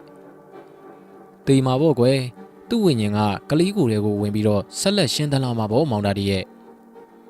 ဒါဆိုရင်သူ့ရဲ့ပညာတွေရောပါလာမှာလားဆရာကြီးပါလာမှာကွယ်မောင်တာတရဲ့ပညာတွေကပိုပြီးတော့အစွမ်းထက်လာအောင်မှာနတ်မိတ်စာတကောင်ရဲ့အစွမ်းတွေပါထပ်ပြီးတော့ပါလာမှာဒါပေမဲ့သူကလူတော့ဘယ်ပြန်ဖြစ်မှာတော့ကွယ်လူဟန်ဆောင်ထားတဲ့နတ်မိတ်စာတကောင်ပဲပေါ့အဲ့ဒီအချိန်ကြာရင်တော့သူ့ကိုနှိမ်နှင်းမှုဆိုတာတော်တော်လေးကိုခတ်သွားပြီကွယ်သူကလည်းပါပါနက်နက်ကိုနေတော့မှာသူ့ကိုလူတွေမရိပ်မိအောင်ပြပြရီနေပြီးတော့လူလောကကိုဒုက္ခပေးတော့မှာကွယ်အခုဒီကလေးကဘယ်ရွယ်ရောက်ပြီတော့ဆရာကြီးရဲ့9နှစ်ပြည့်ပြီကွယ်အဲ့ဒါကြောင့်အကိုနုံဖားနဲ့ကျုံနဲ့ခီးထွက်လာရတာပေါ့မောင်တာတရဲ့ဒီကလေးကအခုဘယ်မှာတော့ဆရာကြီးရဲ့အဲ့ဒါကိုတော့ကျုပ်တို့မသိကြဘူးကွယ်ဟာဒါဆိုရင်ဒီကလေးကိုဘယ်လိုရှာကြမှာတော့ဆရာကြီးနမိတ်စာမိုးညိုကအခုလာမဲ့လားကွယ်ညမှာကလေးနဲ့ဝင်းညင်ချင်းလဲတော့မှာမောင်တာတရဲ့ဗျာဟုတ်လားဆရာကြီးဘယ်နေရာမှမသိတာကျုပ်တို့ကဘယ်လိုလုပ်မလို့ဆရာကြီးရဲ့တေချာပေါက်ကျုပ်တို့သိထားတာတခုတော့ရှိတယ်ကွသူတို့ဝင်းညင်လဲပွဲလုပ်တဲ့အခါမှာတင်းချိုင်းမှာပဲလုပ်ကြရမယ်ဘယ်တင်းချိုင်းမှာလုပ်မယ်ဆိုတာကျုပ်တို့သိဖို့ပဲလိုတယ်ဗျာတင်းချိုင်းမှာလဲမှာဟုတ်လားဆရာကြီးဟုတ်တယ်ကွအဲ့ဒါကြောင့်မောင်တာတီကိုမဖြစ်မနေခေါ်ရတာမောင်တာတီရဲ့မိတ်ဆွေမဖဲဝါကိုမေးမှဖြစ်တော့မယ်ထင်တယ်။အော်ဒီလိုလားကျုပ်မဖဲဝါကိုပင့်ပြီးတော့မေးပြီးမယ်လေဆရာကြီးဟုတ်ပြီမောင်တာတီအချိန်ကတိတ်မရှိတော့ဘူးဆိုတော့ဒီနေ့ညပဲမဖဲဝါကိုမေးပေးပါဒီအတွက်ဘာဒီလူတုံးကွဟင်းနေပါဒီချက်ရမှာလားလူဓာတွေလောက်ကွရော့ဒီမှာငွေယူသွားကွမယူပါဘူးဆရာကြီးကျုပ်မှပါလာပါတယ်ကျုပ်တငယ်ချင်းတင်မြင့်အိမ်ကိုသွားပြီးတော့လိုအပ်တာတွေလုပ်လိုက်ပါမယ်ညရောက်ရင်ကိစ္စပြီးမှပဲကျုပ်ပြန်လာခဲ့မယ်တာရုကွယ်တာရုဆရာကြီးနှစ်ယောက်လုံးကကျုပ်ကိုတာရုခေါ်ကြတယ်ဗျကျုပ်လည်းဆရာကြီးနှစ်ယောက်ကိုကြော့ပြီးတော့ဈေးဘက်ကိုထွက်လာခဲ့တယ်ကျုပ်တငယ်ချင်းကားရတင်မြင့်အကြောင်းကိုတော့ခမရတို့သိကြမှာပါတင်မြင့်ကဈေးကောက်လေဗျာလမ်းလျှောက်ရင်ကားရနဲ့ရှောက်လို့ကျုပ်တို့ကသူ့ကိုကားရတင်မြင့်လို့ခေါ်တာဗျကျုပ်ဈေးကောက်ရုံငန်းကိုရောက်တော့တင်မြင့်ကကျုပ်ကိုဝမ်းသာအားရနဲ့နှုတ်ဆက်တော့တာဗျဟာတာဒီမင်းလည်းမြို့မြောက်တာတော့အတော်ကြာနေပြီနော်လာကွာဒီမထိုင်တင်မြင့်ရဲ့အခန်းလေးကကျင်းလေးဗျကျုပ်ကလွတ်နေတဲ့ခုံတလုံးမှာဝင်ပြီးတော့ထိုင်လိုက်တယ်မင်းဘာလာလောက်တာတော့တာဒီရဈေးဝယ်လာတာလားမြို့ရောက်တော့2ညလောက်တော့အိတ်သွားကွာငါကိစ္စရှိလို့လာခဲ့တာတင်မြင့်ကငါတယောက်တည်းမဟုတ်ဘူးကွာငါဆရာကြီး2ယောက်လည်းပါသေးရဲ့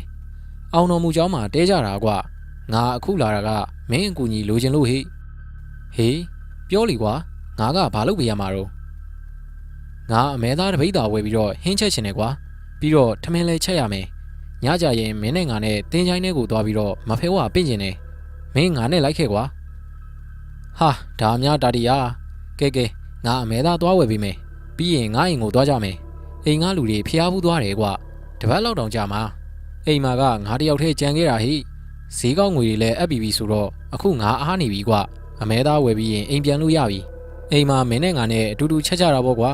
ပြီးတော့ဘာလို့သေးတော့တောင်းတလုံးနဲ့ငါပြောဘက်2ရွက်လောက်လဲလိုချင်သေးတယ်ထမင်းတောင်းပြင်ရအောင်လေကွာဟာအဲ့ဒါကတော့အိမ်မှာရှိပါတယ်ကွာငါတို့ဝိုင်းထဲမှာငါပြောပင်3-4ပင်ရှိတာပဲဒါတရအေးဒါဆိုရင်တော့အဆင်ပြေပါပြီကွာတင်မြင့်တို့အိမ်ရောက်တော့ကျုပ်တို့2ယောက်ထဲအေးစီချက်ကြပြုတ်ကြရတာပေါ့ဗျာညနေ4နာရီလောက်ရောက်တော့ထမင်းလဲကျက်ဟင်းကလည်းနူးပြီဗျည9နာရီထိုးတာနဲ့ကျုပ်တို့တွေထမင်းတောင်းပြင်ကြတယ်အဲ့ဒီညနေကညစာကိုတော့တင်မြင့်အိမ်မှာပဲကျုပ်စားလိုက်တာပေါ့ဗျာတင်မြင့်ကဟင်းချက်လဲအတော်ကောင်းတာဗျကျုပ်ကဝတ်သားကြိုက်တဲ့မှန်တီလို့ဝတ်သားဟင်းချက်ကြွေတယ်ည7နာရီထိုးတော့ထမင်းတောင်းလေးထမ်းပြီးတင်မြင့်နဲ့ကျုံနဲ့ကမြို့သိန်းချိုင်းကိုထွက်လာခဲ့ကြတယ်တင်မြင့်ကတော့လှုပ်ကိုအားကိုးရတဲ့ကောင်ဗျထမင်းတောင်းကိုတူထမ်းတာလေဗျာထမ်းပြီးတော့ကာယာနဲ့ကျုံနောက်ကလိုက်လာတာဗျတင်းချိုင်းကုန်းကိုမရောက်ခင်ကျုပ်ကတင်မြင့်ကိုမေးတယ်တင်မြင့်မင်းမကြောက်ဘူးလားဟာမင်းတယောက်လုံးပါနေရပဲတာတီယာငါကဘာကိုကြောက်ရမှာတုံးကွာတကယ်လို့ငါကထွက်ပြေးမယ်ဆိုရင်ရောမင်းဘယ်လိုလုပ်မလို့ဟာကောင်တာတီယာမင်းကပြီးမှတော့ငါကဘာဆက်လုပ်เสียရှိလို့တုံးကွာမင်းရှိကိုရအောင်ပြေးုံပေါ့ကွာတင်မြင့်ပြောတာကိုသဘောကျပြီးတော့ကျုပ်မှရီလိုက်ရတာဗျာကာယာတင်မြင့်ဆိုတဲ့ကောင်ကစကားပြောရင်ဘယ်တော့မှလိန်ညာပြောတဲ့ကောင်မဟုတ်ဘူးလေဗျာကျုပ်တို့2ယောက်တင်းချိုင်းထဲကိုရောက်တော့ဂူကြီးကိုလိုက်ရှာတယ်တချို့ဂူတွေကကြီးပင်မဲ့စီးရီပါတွေမတုတ်တော့ကြည့်မကောင်းဘူးဗျဟောတွေ့ပြီဗျရဟန်းအမကျောင်းမကြီးဒေါ်ပဲဆိုတဲ့အုတ်ကူကကြီးလဲကြီးတယ်စီးရီပါတွေလည်းပြန်တုတ်ထားတော့တစ်လွင်ဖြစ်နေတာဗျအဲ့ဒီဂူကိုပဲကျုပ်ကရွေးလိုက်တယ်ဂူပေါ်မှာငပြောဘက်ခင်းပြီးတော့ထမင်းပွဲပြင်တာပေါ့ဗျာပြီးတော့အသိဉ္ယူလာတဲ့ရေပုံးကိုရေခွက်တက်ပြီးတော့ချထားတယ်ဖျောင်းနိုင်တဲ့တိုင်းထွန်းပြီးတော့ဂူရဲ့ခေါင်းရင်းဘက်မှာစိုက်ထားလိုက်တယ်ပြီးတာနဲ့ကျုပ်ကမဖဲဝါကိုစပင့်တယ်ကာယာတင်မြင့်ကဂူနားထိလိုက်မလာဘူးဗျခက်လန်းလန်းကကလားမကြီးပင်အောင်မှာရက်နေတယ်ကျုပ်မီးထွန်းလိုက်လို့လာတော့မသိဘူးဗျကုတ်ကိုပင်အုပ်ကြီးဘောကကြီးတွေကလန့်ပြီးတော့ပြန်သွားကြတယ်ဗျကာယာတင်မြင့်ကတော့ပြန်သွားတဲ့ကြီးကန်းတွေကိုကြည့်နေတယ်ဗျအရှိနေထွက်အနောက်နေဝင်တောင်တငါကွန်မြောက်တူဝန်အထက်ဘဝအောက်အဝီစီအတွင်ရောက်ရရက်ရှိရရက်ကနေညံမကြာလှမ်းကကြွခဲ့ပါတင်းချိုင်းရှင်မမဖဲဝါခမညာထနောင်ကုန်းသားကျုပ်တာတီကပင့်ဖိတ်ပါတယ်မဖဲဝါအတွက်စားပွဲတောက်ပွဲများလဲပြင်ပြီးကြိုးဆိုလို့ပါဗျာကြွပါမဖဲဝါအမြန်သာကြွခဲ့ပါဗျာကျုပ်ကမဖဲဝါကိုပင့်ဖိတ်ပြီးတော့စောင့်နေလိုက်တယ်ကျောင်းမကြီးရဲ့ဂူပေါ်မှာထွန်းထားတဲ့ဖျောင်းနိုင်လေးကတော့မိတ်တုံနဲ့ပေါ့ဗျာခဏကြာတဲ့အထိဘာမှမထူးသေးဘူးဗျအဲ့ဒီအချိန်မှာပဲတင်းချိုင်းရဲ့နောက်ဖက်ကနေမဲကောင်ကြီးတစ်ကောင်ကတင်းချိုင်းထဲကိုဝင်လာတယ်ဒီကောင်ကြီးကခြေလန်း3လမ်းလောက်ဝင်လာပြီးတော့မှရက်သွားတယ်ဗျမဖဲဝါအတွက်ပြင်ဆင်ထားတဲ့ထမင်းပွဲကိုလှမ်းပြီးတော့ကြည့်နေတာဗျကျုပ်ကမျက်ကွင်းစီးကွင်းထားတာဆိုတော့မြင်နေရတာပေါ့ဗျာခေါင်းကတင်းတောင်ကြီးတစ်လုံးလောက်ရှိတာဗျမျက်လုံးကြီးနှလုံးကလည်းမီးခဲကြီးလိုหนีရဲနေတာပဲအရွယ်ကတော့ရင်နွေးချမ်းပကံလုံးလောက်ရှိတယ်ခေါင်းမှာသပင်ကလည်းဖားရကြီးဗျပါဇက်ကြီးရဲ့ကနေတထောင်လောက်ရှိတဲ့ရှာကြီးကတွဲလောင်းကျနေတယ်ဒီကောင်ကြီးကရှေ့ကိုတော့ထတ်တိုးမလာဘူးဗျကျုပ်စိတ်ရထင်တော့ဒီတင်းချိုင်းကိုတာဝန်ယူရတဲ့တရေကြီးဖြစ်မယ်ဗျဒီတရေကြီးကျုပ်စီကိုပြေးဝင်လာမှစိုးရိမ်ပြီးတော့ကြက်သိန်းတွေကိုဖြန်းကနေထသွားတာဗျမဖဲဝါကိုကျုပ်ကထပ်ပြီးတော့ပင်းဖိတ်လိုက်တယ်ဟာလာပြီဗျမဖဲဝါလာပြီမဖဲဝါရဲ့ခွေးကြီးဦးတဲ့အတန်ကိုကြားလိုက်တယ်ဗျကျုပ်ကြားသလိုပဲတင်းချိုင်းဆောင်တရေကြီးလည်းကြားသွားပုံရတယ်ဗျဒီတရေကြီးတွေကမဖဲဝါတာဝန်ပေးထားလို့မဖဲဝါရဲ့ကိုစားတင်းချိုင်းဆောင်ပေးတာလေဗျာသွားပြီဗျနောက်ကိုခြာကနေလှည့်ထွက်သွားပြီခွေးဦးတန်ကြီးကလည်းတဖြည်းဖြည်းနဲ့နီးလာပြီဗျကျုပ်မြင်နေရတဲ့တင်းချိုင်းဆောင်တရေကြီးနဲ့ကျုပ်ကြားနေရတဲ့မဖဲဝါရဲ့ခွေးကြီးဦးတန်ကိုကားရတင်မြင့်ကတော့မကြားရမမြင်ရဘူးပေါ့ဗျာဒါကြောင့်လေဒီကောင်ကအေးစေးဘောလိတ်လီမီးညိပြီးတော့ဖွာနေတာဗျအလားတော့ကခါးချားမှာထိုးထားတဲ့3000ထိုးလက်နေတမီလေးကိုလည်းတင်မြင့်ကလက်ထဲမှာကင်ထားတယ်ဗျမီးတော့မထိုးဘူးဟိုကြည့်ဒီကြည့်တော့လုံနေတာပေါ့ဗျာဟာနတ်ကျော်ကြီးကတင်းချိုင်းထဲကိုဝင်လာပြီဗျလာပါပြီဗျာမဖဲဝါလာပါပြီဖြူအရေးကြီးကအုတ်ကူတွေဘောကတထောင်လောက်အကွာကနေရိတ်ကနေရွေ့လာတာဗျဟောကျုပ်ထမင်းပွဲပြင်ထားတဲ့ဂူဘော်ကိုရောက်လာပြီဗျဂူဘော်မှာခြေစုံရက်ပြီးတော့ပတ်ဝန်းကျင်ကိုတစ်ချက်လိုက်ကြည့်ရဲ့နဲတဲ့အရေးကြီးမဟုတ်ပါဘူးဗျာကျုပ်စိတ်ရထင်တော့10 ဘီ 15 ဘီလောက်ရှိမယ်ထင်တယ်ဗျ စပင်ဖားရကြီးချပြီးတော့လက်ဖက်ရည်ပကံလောက်ရှိတဲ့မျက်လုံးနီနီကြီးတွေနဲ့တင်းချိုင်းတစ်ခုလုံးကိုလိုက်ကြည့်နေရပြီမဖဲဝါကထမိန်အနက်ကြီးကိုရင်ရှားထားတယ်မဖဲဝါရဲ့လက်ချောင်းတွေကအတူရှိမကြီးလာဘူးဗျတချို့လက်ချောင်းတွေကတူပြီးတော့တချို့လက်ချောင်းတွေကရှင်းနေတယ်ဟောထိုင်ချလိုက်ပြီဗျဒူးကောင်းကြီးတစ်ဖက်ထောင်ပြီးတော့ထိုင်တာဗျကျုပ်ပြင်ပေးထားတဲ့ထမင်းပွဲကိုတီးတီးချာချာငုံကြည့်ပြီးတော့ခေါင်းနှစ်ချက်သုံးချက်ညှိနေဟာစားပြီဗျစားပြီအားရပါရကိုစားတာဗျအသားတုံးတုံးကိုလည်းနတ်ကြော်ကြီးစီပြည့်ကျွေတယ်ထမင်းစားနေရင်ကနေကျုပ်ကိုလှမ်းကြည့်တယ်ဗျကျုပ်သိတာပေါ့ဗျာဘာကိစ္စရှိတုံးလို့ကျုပ်ကိုမေးတဲ့သဘောဗျကျုပ်ကနမိတ်စာဖြစ်သွားတဲ့ကဝေရာဇာကြီးမိုးညိုအကြောင်းကိုအကျဉ်းချုံးပြီးတော့ပြောပြတယ်ပြီးတော့မတ်လလေးစိန်ရဲ့ဘိုက်ထဲကသူထုတ်ယူသွားတဲ့ကလေးကအခုဆိုရင်9နှစ်ပြည့်ပြီမို့လို့နမိတ်စာမိုးညိုကဝိညာဉ်လဲတော့မယ့်အကြောင်းကိုပြောပြတယ်အဲ့ဒါတင်းချိုင်းတစ်ခုမှလဲမာလို့ဘိုးလူပေကပြောတဲ့အကြောင်းနဲ့အဲ့ဒါဘယ်တင်းချိုင်းလဲဆိုတာသိချင်လို့ပါဆိုပြီးကျုပ်ကပြောပြတယ်ဗျပြီးတော့ဆရာနှွန်ဖားနဲ့ဘိုးလူပေခိုင်းလို့လာရတဲ့အကြောင်းကိုလည်းပြောပြတယ်တာတေနင်းဆရာကြီးတွေအကျိတ်အနယ်လှုပ်ယူရလိမ့်မယ်လူလောကမှာတခါမှမရှိဘူးသေးတဲ့ကိစ္စကိုမိုးညိုကလှုပ်လိုက်မယ်ဝိညာဉ်လဲတဲ့အစ်စ်မှာနိုင်အောင်မတိုက်နိုင်ရင်ဒီကလေးကတဖြည်းဖြည်းကြီးလာပြီးတော့ဘသူမှမနိုင်အောင်ဖြစ်သွားလိမ့်မယ်နောက်ဆုံးသာသနာတော်ကြီးကိုပါအနှောက်အယှက်လှုပ်လိုက်မယ်တာတေဟာဒီအထီတောင်လားဗျာအေးဟုတ်တယ်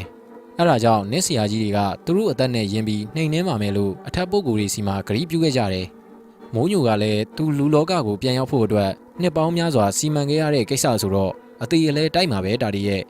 ဒါပေမဲ့နတ်မိတ်စာတွေမှာလှုပ်ဝက်ချက်တစ်ခုရှိတယ်အဲ့ဒါကတော့သူတို့တွေကတိုက်ရင်းနဲ့အစွမ်းနေကုန်းလာတယ်အဲ့ဒီအခါမှာသူတို့ကအသွင်တစ်မျိုးပြောင်းပြီးတော့တိုက်တက်ကြတယ်နောက်ဆုံးမှာအစွမ်းနေလုံးဝကုန်းသွားလိမ့်မယ်အဲ့ဒီအချိန်မှာနတ်မိတ်စာကဂျွန်းထိုးလိမ့်မယ်အဲ့ဒါကသူတို့အစွမ်းကိုပြန်ယူတာပဲအဲ့ဒီလိုဂျွန်းထိုးတဲ့အချိန်မှာမိမိရရနှိမ်နှင်းနိုင်ရင်တော့နင်းဆရာကြီးတွေနိုင်မှသိကြတယ်ကျေးဇူးတင်လိုက်တာမဖဲဝါရဲ့အေးနောက်တစ်ခုကနတ်မိတ်စာမိုးညိုနဲ့9နှစ်ကလေးနဲ့ဝိညာဉ်လဲမဲ့နေရာကတင်းချိုင်းနံပါတ်9မှာဗျာတင်းချိုင်းနံပါတ်9ဆိုတာဘယ်တင်းချိုင်းတော့မဖဲဝါရဲ့တင်းချိုင်းနာမည်ကိုပေါင်းရင်9ရတဲ့တင်းချိုင်းဟဲ့အဓိကရတင်းချိုင်းကြီးလည်းဖြစ်ရမယ်ဟင်ဒါဆိုရင်ကျုပ်ကဘာပြောရမှန်းမသိတော့ဘူးပေါ့ဗျာဟဲ့တာတီရဲ့ဘိုးလူပေကိုတေးသေးချာချာပြောလိုက်နတ်မိတ်စာမိုးညို9နှစ်သားကလေးနဲ့ဝိညာဉ်လဲမဲ့တင်းချိုင်းကတင်းချိုင်းနာမည်ကိုပေါင်းရင်9ကြားမဲ့တင်းချိုင်းကြံတော်တင်းချိုင်းလို့ကြားလာတာတီဟုတ်ကဲ့ပါဗျာဟုတ်ကဲ့ပါမဖဲဝါဘိုးလူပေတို့ဆရာကြီးဆိုင်းနှုတ်ဖာတို့ကိုကျုပ်တေးသေးချာချာပြောလိုက်ပါမယ်ဗျာပြီးပြီကျုပ်လာတဲ့ကိစ္စကတော့ပြီးပြီဗျဟဲ့တာတီနောက်တစ်ခုမှတ်အောင်ဝိညာဉ်လဲမဲ့အချိန်ကအခုလာမဲ့လားခွေညသကောင်းချိန်မှလဲမှာကြံတော်တင်းချိုင်းတွေကကာလီမေတော်ဗိမာန်ရဲ့အနောက်ဘက်မှာကောင်းပါပြီမဖဲဝါကောင်းပါပြီဗျာမဖဲဝါကအမဲသားဟင်းနဲ့ထမင်းကိုဆက်စားတယ်ဗျစားတော့ပြီးတော့လက်စီရေတောက်လုပ်တယ်ပြီးတာနဲ့တင်းချိုင်းတွေကပြန်ထွက်တော့တာဗျမဖဲဝါရဲ့ခွေကြီးနတ်ကျော်ရဲ့ဦးတန်ရှိကြီးကတဖြည်းဖြည်းနဲ့ဝေးသွားတယ်ဗျကျုံနဲ့တင်မြင်လဲတင်းချိုင်းတွေကထွက်ခဲ့တာပေါ့ဗျာတင်မြင့်ကကျုပ်ကိုအောင်တော်မူကြောင်းအထိလိုက်ပူတယ်ဗျဆရာကြီးနွန်ဖာနဲ့ဘိုးလူပေကတော့ကျုပ်ကိုမျှော်နေကြတာပေါ့ဗျာကျုပ်ကိုတွေးတော့မှပြုံးရွှင်ဖြစ်သွားကြတယ်ဗျမောင်တာဒီညစာစားပြီလားကွစားပြီပါပြီဆရာကြီးကျုပ်တငယ်ချင်းတင်မြင့်အိမ်မှာပဲစားလိုက်တယ်ဆရာကြီးရဲ့ဩအေးသွားတဲ့ကိစ္စရောနေရာကျရဲ့လားကွအဆင်ပြေပါတယ်ဆရာကြီးကျုပ်ကလည်းတင်မြင့်နဲ့အမဲသားဟင်းချက်တဲ့အကြောင်းကစပြီးတော့မဖဲဝါနောက်ဆုံးပြောသွားတဲ့စကားအထိတခုမကြံပြန်ပြောပြတာပေါ့ဗျာဟာဒါဆိုရင်တော့နေရာကျပြီပေါ့မောင်တာဒီရဲ့ကြံတော်တင်းချိုင်းဆိုတော့ကျုပ်တို့ရန်ကုန်ကိုဆင်းကြရမှာပဲအကိုနုံဖာရဲ့ဟုတ်တယ်ကိုလူပေကြီးမနှက်ဖြန်ကိုပဲခရီးစားထွက်မှာဖြစ်လိမ့်မယ်လားကွယ်ဘူးက4ရက်ပဲလိုတော့တာကွဟုတ်တယ်ကိုနုံဖာမနှက်ဖြန်ထွက်မဲ့ညနေရထားနဲ့လိုက်ကြရအောင်ကောင်းသားပဲကွဆရာနုံဖာကခရီးထွက်ဖို့သဘောတူလိုက်တယ်မဖဲဝါပြောသလိုဆိုရင်တော့မိုးညိုနဲ့တိုက်တဲ့တိုက်ပွဲကိုတူတူနဲ့ဖျက်လို့ရမှာမဟုတ်ဘူးကိုနုံဖာရဲ့အချိန်ဆွဲပြီးတော့တိုက်ရလိမ့်မယ်ဒါမှကြာလီဒီကောင်အစွမ်းကုန်လီဖြစ်လာမှာနောက်ဆုံးအစွမ်းလုံးကုန်ရင်ဒီကောင်ဂျွန်းထိုးပြီးတော့အားပြန်ရလိမ့်မယ်အဲ့ဒီအချိန်မှာအကိုနဲ့ကျုံနဲ့ဒီကောင်ကိုပွဲသိမ်းတိုက်ကြရမှာပဲအကိုရဲ့ဟုတ်တယ်ကိုလူပေဒါပေမဲ့မပူပါနဲ့ကိုလူပေရာဒီကောင်ကိုနှိမ်နှင်းဖို့ကျုပ်တို့2ယောက်လုံးရပ်ပေါင်း90တိတိဥပုသ်ဆောင်ဝင်ခဲ့ကြပြီပဲကွာဒီတော့ဘိုးလူပေကဘာမှပြန်မပြောတော့ပဲခေါင်းငိမ့်ပြတယ်ဗျကျုပ်ဆရာကြီး2ယောက်ကမိစ္ဆာကြီးမိုးညိုကိုတိုက်ဖို့ တစ်ချက်မှသတိမလေးကြဘူးဆိုတာကိုတွေးတော့ကျုပ်ကတော့တော်တော်ကိုအံ့ဩသွားတာဗျ။နောက်နေ့ညနေရထားနဲ့ကျုပ်တို့တွေရန်ကုန်ကိုဆင်းလာခဲ့တယ်။ရန်ကုန်ကိုရောက်တော့ရွှေဒဂုံဖျားကြီးအရှိမုတ်ကဗဟန်းဘုံကြီးကျောင်းတစ်ကျောင်းမှာတဲခိုကြတယ်။အဲ့ဒီကျောင်းကဆရာတော်ကဆရာနုံဖကိုရောဘိုးလူပေကိုရောရင်းရင်းနှီးနှီးကိုတိတာဗျ။ဆရာနှစ်ယောက်ပေါင်းပြီးဆင်းလာတော့တော်တော်ကိုအံ့ဩနေတာပေါ့ဗျာ။ပထမဆရာဘွားကြီးရဲ့တပည့်နဲ့သားတော်ကြီးတို့အတူတူလာကြတယ်ဆိုတဲ့ကတော်တော်အရေးကြီးတဲ့ကိစ္စမှန်ဘုံကြီးရိပ်မိပါတယ်လေ။ကဲဘုံကြီးရဲ့ကျောင်းမှာစိတ်တိုင်းကြတဲကြခိုးကြပြီးတော့ကွယ်။အော်ဒါနဲ့ဒီကလေးကဘသူတုံးကွယ်။ဒီကလေးကမောင်တာတီလို့ခေါ်ပါတယ်ဖေ။အညာထနောင်းကုန်းရွာကပါ။သူကလူငယ်ပေမဲ့တက်တိအလွန်ကောင်းတဲ့ကလေးပါဖေ။အကိုနွန်ဖားနဲ့လည်းခကြီးတွေထွက်ဘူးတလို့တပည့်တော်နဲ့လည်းအမြဲလိုက်ပြီးတော့ကူညီနေတဲ့ကလေးပါဖေ။ဘိုးလူပေကဆရာတော်ကိုရှောက်တင်လိုက်တော့ဆရာတော်ကကျုပ်ကိုတီးတီးခြားခြားကြည့်ပြီးဒီတငယ်မှာထူးခြားတာတွေရှိတယ်ကွပရလောကနဲ့ထူးထူးခြားခြားဆက်သွယ်နိုင်တဲ့ကလေးပဲကွဟုတ်ပါတယ်ဖေမဖဲဝါနဲ့အဆက်အသွယ်ရှိပါတယ်ဖေဩဒါကြောင့်ကိုဆရာတော်ကလည်းခေတဲ့ပုဂ္ဂိုလ်တော့မဟုတ်ဘူးဗျာကျုပ်ကိုကြည့်တာနဲ့ကျုပ်အကြောင်းကိုသိတာဗျကောင်းပါတယ်မောင်တာတည်းရဲ့အထက်လန်းပုဂ္ဂိုလ်တွေကိုတစ်ဖက်တစ်လန်းကကူညီရဲဆိုတာသာသနာကိုကူညီတာပါပဲကွယ်တာဓုကွယ်တာဓုကျုပ်ကဆရာတော်ကိုကြောလိုက်တယ်ရောက်တဲ့နေ့ကစပြီးတော့ဆရာကြီးနှစ်ယောက်ကပရိကိုမနာတမ်းစိတ်တယ်ကျုပ်ကလည်းဆရာတော်ကပရိစိတ်ခိုင်းတယ်ဒီတော့မှကျုပ်တည်တာဗျဆရာတော်ငယ်ငယ်တုန်းကဘိုးလူပေရဲ့အဖေပထမဆရာဘွားကြီးစီမှာပညာယူခဲ့ဘူးလားတဲ့နောက်ပြီးတော့ဆရာတော်ကလူတစ်ယောက်ကိုအာယုံခံလိုက်တာနဲ့ဒီလူနဲ့ပတ်သက်တဲ့ထူးခြားတဲ့ကိစ္စတွေကိုသူ့အလိုလိုသိလာတာတဲ့ဗျအဲ့ဒါကြောင့်ကျုပ်ကိုတွေ့ချင်းပရလောကနဲ့ဆက်သွယ်နိုင်တဲ့သူလို့တန်းပြီးတော့ပြောတာပေါ့ဗျာလားကွယ်နေညမှောင်စာပြိုးပြီဆိုတာနဲ့ကျုံနဲ့ဆရာကြီးနှစ်ယောက်နဲ့ကြံတော်တေးချိုင်းမက်ကိုထွက်ခဲ့ကြတယ်။သုံးဘိန်းကားလေးတစ်စီးငှားပြီးတော့လာခဲ့ကြတာပေါ့ဗျာ။ကားကိုဟန်တာဝရီအဝိုင်းကနေပတ်မောင်ခိုင်းလိုက်ပြီးတော့မြမအတန်ခြံဝင်းကြီးနောက်ကဝင်တဲ့လမ်းထိပ်မှာရက်ခိုင်းတယ်။ကျုံနဲ့ဆရာကြီးနှစ်ယောက်အုပ်လန်းလေးအတိုင်းဝင်လာခဲ့ကြတယ်။ဒီတဲ့သွားရင်ကာလီမေတော်ရဲ့ဗိမာန်ကိုရောက်တယ်ကွယ်မောင်တာတည်းရဲ့ဆရာကြီးဆိုင်းနှုံဖာကကျုပ်ကိုပြောတာဗျ။ဒီတင်းချိုင်းကအကြီးကြီးပဲဆရာကြီးရဲ့ဒီတင်းချိုင်းမှာတင်းချိုင်းစောင်းတဲ့လူတွေရှိမှာပဲဗျဒီအထဲမှာကဝေတွေကဝင်းညင်လဲတဲ့အလုပ်ကိုလုပ်ဖို့လွယ်ပါမလားဆရာကြီးရဲ့ကျုပ်ကဘိုးလူပေကိုမေးလိုက်တာပြုဘယ်လွယ်မှာတော့မောင်တာတည်းရဲ့ဝင်းညင်လဲတဲ့ဆိုတာက6နှစ်သားကလေးကိုအိပ်ပျော်သွားအောင်လို့စီးဝါးတွေနဲ့လုပ်ပြီးအခေါင်းထဲမှာထည့်ရမှာကွပြီးရင်အဲ့ဒီအခေါင်းကိုမြေချင်းတူးပြီးတော့မြုပ်ရမှာနတ်မိတ်စာကောင်ကအဲ့ဒီမြေမြုပ်ထားတဲ့ကလေးနဲ့မြေချင်းထဲမှာတင်ဝင်းညင်လဲရမှာလဲပြီးလို့အောင်မြင်သွားတာနဲ့မြေချင်းကအလိုလိုပွင့်ထွက်ပြီးတော့မြေမြုပ်ထားတဲ့အခေါင်းကမြေချင်းပေါ်ကိုသူ့အလိုလိုမြောက်တက်လာမှာကွဒါဆိုရင်တော့မိုးညိုအောင်ပြီပေါ့ကွအဲ့ဒါကိုကျုပ်ပြောတာဆရာကြီးရဲ့ဒီလိုမျိုးမြေချင်းတွေတူးပြီးတော့လောက်ကင်နေတာကိုတင်းချိုင်းဆောင်တဲ့လူတွေကဘာမှမပြောဘဲနေမလားလို့ဟာမောင်တာတွေကလည်းငွေဆိုတာရှိတယ်ကွသူနဲ့လို့ရင်တော်တော်များများအဆင်ပြေတယ်အခုလောက်ဆိုရင်မင်းပြောတဲ့လူတွေကမြေချင်းတချင်းအစင်အသင့်တူးပေးထားလောက်ပြီပေါ့ကွမင်းမယုံရင်ကာလီမေတော်ဗိမာန်ရောက်တော့အဲ့ဒီအနားမှာရှာကြည့်ပေါ့ကွကာလီမေတော်ဗိမာန်ကိုရောက်တော့မေတော်ရုပ်ထုကြီးကိုကျုပ်ကတန်တော်နဲ့ငေးပြီးတော့ကြည့်နေတာဗျဒီဗိမာန်မှာလူတွေလာပြီးတော့အုံသီးခွဲကြတာပေါ့ကွကဲမောင်တာဒီအနီးနားမှာမြေချင်းတူးထားတာရှိမရှိလိုက်ကြည့်စမ်းကွဘိုးလူပေကကျုပ်ကိုခိုင်းလို့ကျုပ်ကာလီမေတော်ဗိမာန်နဲ့မလန်မကန်းကလမ်းလေးတွေကိုဝင်ပြီးတော့ဟိုကြည့်ဒီကြည့်လှုပ်လိုက်တယ်ပေါက်တူးနဲ့တရွင်းနေထမ်းပြီးထွက်လာတဲ့လူ3ယောက်ကိုကျုပ်တွေ့ရဗျတစ်ပင်တစ်ပင်နောက်မှာကျုပ်ဝင်ကပ်ပြီးတော့အရေးအကဲကြည့်နေလိုက်တယ်အဲ့ဒီလူတွေတင်းချိုင်းနဲ့ဝင်သွားပြီးခဏကြာတော့မှကျုပ်ထွက်ပြီးတော့အဲ့ဒီလူတွေထွက်လာတဲ့နေရာကိုသွားကြည့်ရဗျဟုတ်ပါဗျာဘိုးလူပေပြောတာတော့ဓာတ်ထီကိုမှန်တာဗျဟိုလူ3ယောက်ကမြေချင်းတချင်းတူးသွားတာဗျကျင်းကတော့ခက်သေးသေးပဲဒါကလေးအလောင်းမြုံမဲ့အရွယ်ဗျသိကြတာပေါ့ဗျာအိပ်ပျော်အောင်လုပ်ထားတဲ့9နှစ်ကလေးရဲ့အခေါင်းထဲတော့ဒီကျင်းကအန်ကိုက်ပေါ့ဗျာကဝီတွေကဒီလူတွေကိုငွေပေးပြီးခိုင်းထားတာပဲလို့ကျုပ်ကတွေးလိုက်မိတယ်နေရာကိုတေးသေးချာချာမှတ်ပြီးတော့ကျုပ်ဆရာကြီးစီကိုပြန်လာခဲ့တယ်ကာလီမေတော်ဗိမာန်ကနေစောင့်နေတဲ့ဆရာကြီးကကျုပ်ကိုမေးတယ်ဗျမောင်တာဒီဘလို့တော့တွေးခဲ့လားကွတွေးတယ်ဆရာကြီးအခုလေးတင်မဲ့တူးသွားကြတာကျင်းကကလေးမြုံမဲ့အရွယ်ပဲဗျနေရာကိုရောတေးသေးချာချာမှတ်ခဲ့ရလားမောင်တာဒီဟုတ်ကဲ့မှတ်ခဲ့ပါတယ်ဆရာကြီးလူနှစ်ဖက်စာလောက်ရှိတဲ့တရက်ပင်ကြီးတစ်ပင်ရဲ့အနောက်ဘက်မှာကျုံနဲ့ဆရာကြီးနှစ်ယောက်နဲ့ခက်ကွယ်ကွယ်လေးရပ်နေကြတယ် ဒါပေမဲ့လမ်းပေါ်ကိုရောတင်းချိုင်းဘက်ကိုရောကျုပ်ကမျက်ခြေမပြတ်ကြည့်နေရတာဗျဟောလာပြီဗျလူ9ယောက်ဗျလွယ်အိတ်တွေကိုစီလွယ်ထားတယ်ဆရာကြီးတို့လူ9ယောက်တင်းချိုင်းထဲကိုဝင်လာတယ်ဗျပုံစံတွေကတိတ်မဟုတ်ဘူးတင်နေကျုပ်စကားကိုကြားတော့ဆရာကြီး2ယောက်ကမတိမတာကြီးလိုက်ကြတယ်လူ9ယောက်ကကာလီမဲတော်ရုပ်ထုရှိတဲ့ဗိမာန်ရှိမှရက်နေကြတာဗျဟာ